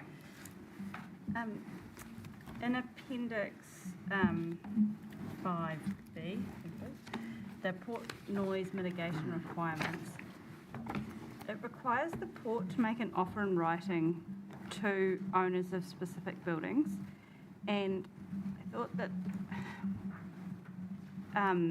but it also makes the onus on the port to continue to make offers to new officers of the house. Hang on. You know what I'm trying to say? That when somebody buys a new house, the port has to make another offer, is my understanding and reading of this. That sounds tricky logistically. Just wondering if you had any suggestions on wording that could tighten that up. I'd probably defer to Kirsty on to tightening up the wording in the rules. But I have seen that elsewhere in terms of keeping that offer open should somebody not want to take it up to start with, to keep it open for the next, should they want to take it up in the future. Okay, thank you. Some questions, Ms. Strauss? So have you got a copy of the summary statement from Ms. O'Sullivan? Yes. Okay. Okay, over to you, Ms. O'Sullivan. Okay. Let's hop into my summary. Sorry, I have the right summary here. Okay, so I won't repeat section 1, so I've already introduced myself. You know I'm here for the port, and I agreed to comply with the Code of Conduct. Okay, so with respect to the noise chapter, I have addressed the more substantive issues with the provisions of my earlier appearance on behalf of the airport and the original airport statement, so I don't repeat those here. With respect to the wider noise chapter, many of the changes I've recommended with respect to the port's submission are around clarification and consistent plan interpretation purposes. The more substantive parts of my evidence address Appendix A to C and relate to the Port Noise Management Plan, the Port Noise Mitigation Requirements, and the Port Noise Liaison Committee, which I will address in turn now. So with respect to the port mitigation requirements, so this is Appendix 5B, the proposed plan is seeking to formalise a voluntary mitigation program that the port already has in place for noise-sensitive receivers established before 2003 and located between the 65 and 60 dB LDN noise contours. I note the program is voluntary, as the Environment Court order from 2009 only imposes mitigation requirements within the 65 dB LDN noise contour, i.e. not within the 60 LDN noise contour, as is currently undertaken by the port, nor within the 55 dB LDN contour proposed on a case-by-case basis, proposed plan. The key issue with respect to the Section 42A reporting officer's original recommendations relating to Appendix 5B primarily related to the changes that sought to make mitigation between the 60 and 55 dB LDN noise contours mandatory. That is, the removal of the term consider from Appendix 5B, Clause 3B. The Section 42A reporting officer has since confirmed in her opening statement that this was an error, and it is intended that mitigation between the 60 and 55 dB LDN noise contour remains voluntary. I thank the Section 42A reporting officer for this clarification and support the retention of any mitigation requirements between the 60 and 55 dB LDN noise contour on a case-by-case basis for the reasons set out in my evidence in chief. The remainder of my recommended amendments to Appendix 5B are for clarification purposes and ensure the provisions cross-reference the correct sections of the proposed plan. So there's not a lot of difference there with respect to that appendix. The Section 42A reporting officer has made a number of recommended changes to the Port Noise Management Plan provisions of the proposed plan. These build on the Environment Court order provisions from 2009. From my review of the Section 32 evaluation and Section 42A evaluation for the noise chapter and the subsequent evidence of Ms Strauss and Mr Fitzgerald, it appears that a number of the changes are unjustified. The existing Port Noise Management Plan approach is working well, and there are no issues with current monitoring, compliance and reporting undertaken by the Port that I am aware of, noting the discussion with Ms Foley a bit earlier. I am therefore not sure why or what additional benefit would be derived from the notified changes to Appendix 5A, yet the changes will come at potentially considerable cost to the Port. I do not consider that the changes proposed are the most appropriate way to achieve relevant objectives, particularly when considered against the workability and effectiveness of the existing regime. I have carefully reviewed the changes to Appendix 5A in my evidence in chief and have noted where I support the recommendations and where I consider they are unnecessary. The Port Noise Liaison Committee, the proposed plan introduced a new conflict resolution process as part of the function of the Port Noise Liaison Committee. While I do not oppose this addition in principle, there has been no rationale provided for the resolution process that's been put forward in the proposed plan. Based on the evidence of Ms Strauss, there has not been a need for conflict resolution to date.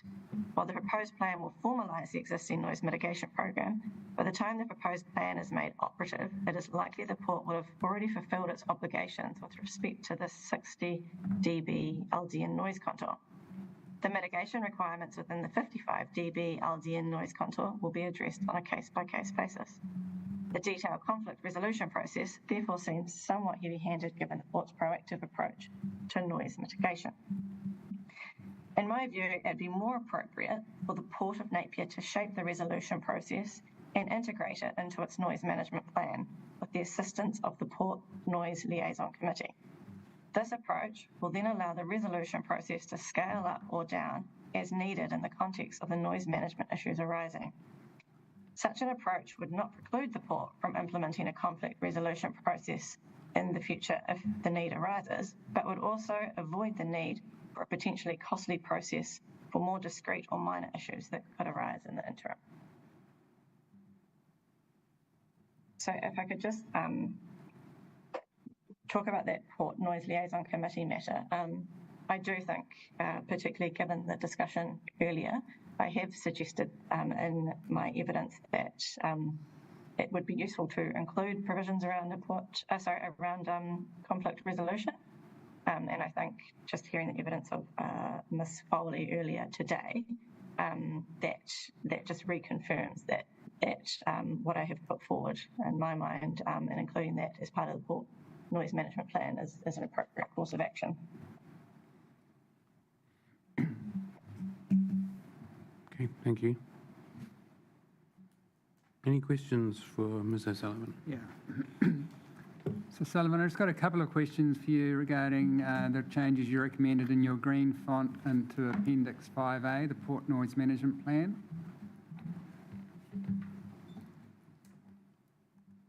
Yes.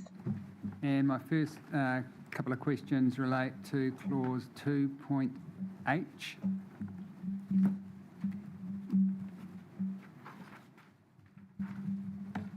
I'll just take one moment to read the clause to familiarise myself. You only need to read the green words.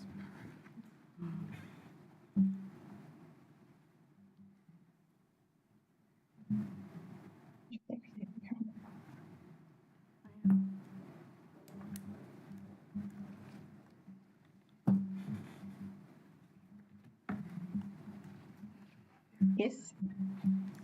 So just got a few queries about the clarity of those words.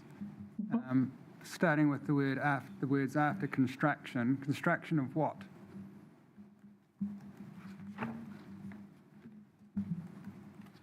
Yeah. That should be clearer. It could be construction activities or yes. Yeah. But is it a construction of something in the port or construction of a house on the hill, or what did you have in mind when you wrote that?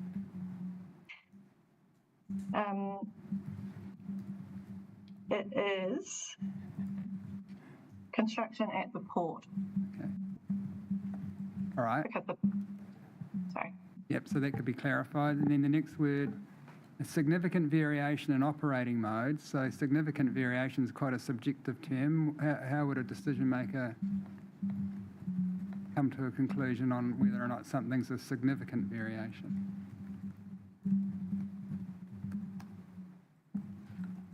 So this is in the port noise management plan. So I think it would need to be set out in there what those variations look like. So I think, for example, a significant variation could be at the moment, well, I say reasonably recently, the port did relocate or some of its port activities. So if you saw a wholesale change to some of those port activities, then you would be wanting to double check all of that against your management plan. Yeah, I'm just worried about the subjective nature of the words, given that this clause relates to, I guess, verification of the contour lines, the noise contour lines, which are quite important. So maybe you could think about some alternative wording that doesn't use significant variation, maybe something that's a bit more definitive. And then what does operating mode mean?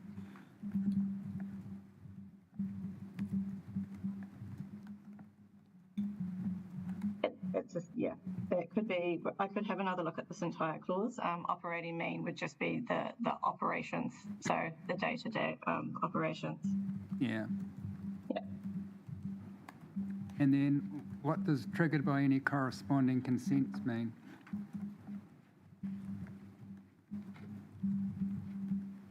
That again relates to that kind of scenario that I described around, if they start changing their operations, that may trigger a consent. So I can look at this entire clause and come back to you with some revised drafting. Yeah, and maybe you consult with your noise expert to maybe put some more definitive words in there around what a significant variation might be that would occasion this kind of change. I mean, could it relate to a change in decibels predicted? I don't know. There might be some better way of doing it that you two can put your heads together on. And then I just wanted to ask you about the conflict resolution process wording in your, right at the tail end of this appendix. And in your summary statement, you said you thought there was benefit in the port developing a conflict resolution process, and you used the words, with the assistance of the Port Noise Liaison Committee. That's not captured in your green words, it's just the port operator shall develop. And so before I heard your summary statement, I was going to suggest to you that that should be done in consultation with the Port Noise Liaison Committee rather than the port just doing it and saying, here it is. That in itself might generate some conflict that would need resolution. I was aware of that when I wrote that. Okay. Yeah, maybe just come. I can tidy up both of those two matters. It is the intention that it would be done in consultation with, sure. And the Port Noise Management Plan is overseen by the Noise Liaison Committees. So it's kind of restating what's already done, but I think it's fine to include something like that. No, that's all right. So, just matters of detail, if you come back to us on that, because, the words are important. Yes, definitely. That was all, Robert. Thanks. Okay. Any questions? Yeah, no, I have no further questions. Thank you, Ms. O'Sullivan. Thank you. Thank you. Mr. Winchester. Well, unless you have any remaining matters, and it doesn't sound like you do, I think we're done. I don't think so. No. Thanks for your time and attention. Thank you very much. Thank you for your, very helpful. So, the port were the last submitters to be heard today, so we are closing slightly early. We'll adjourn the hearing until 9 o'clock tomorrow morning. Okay, thank you, everyone.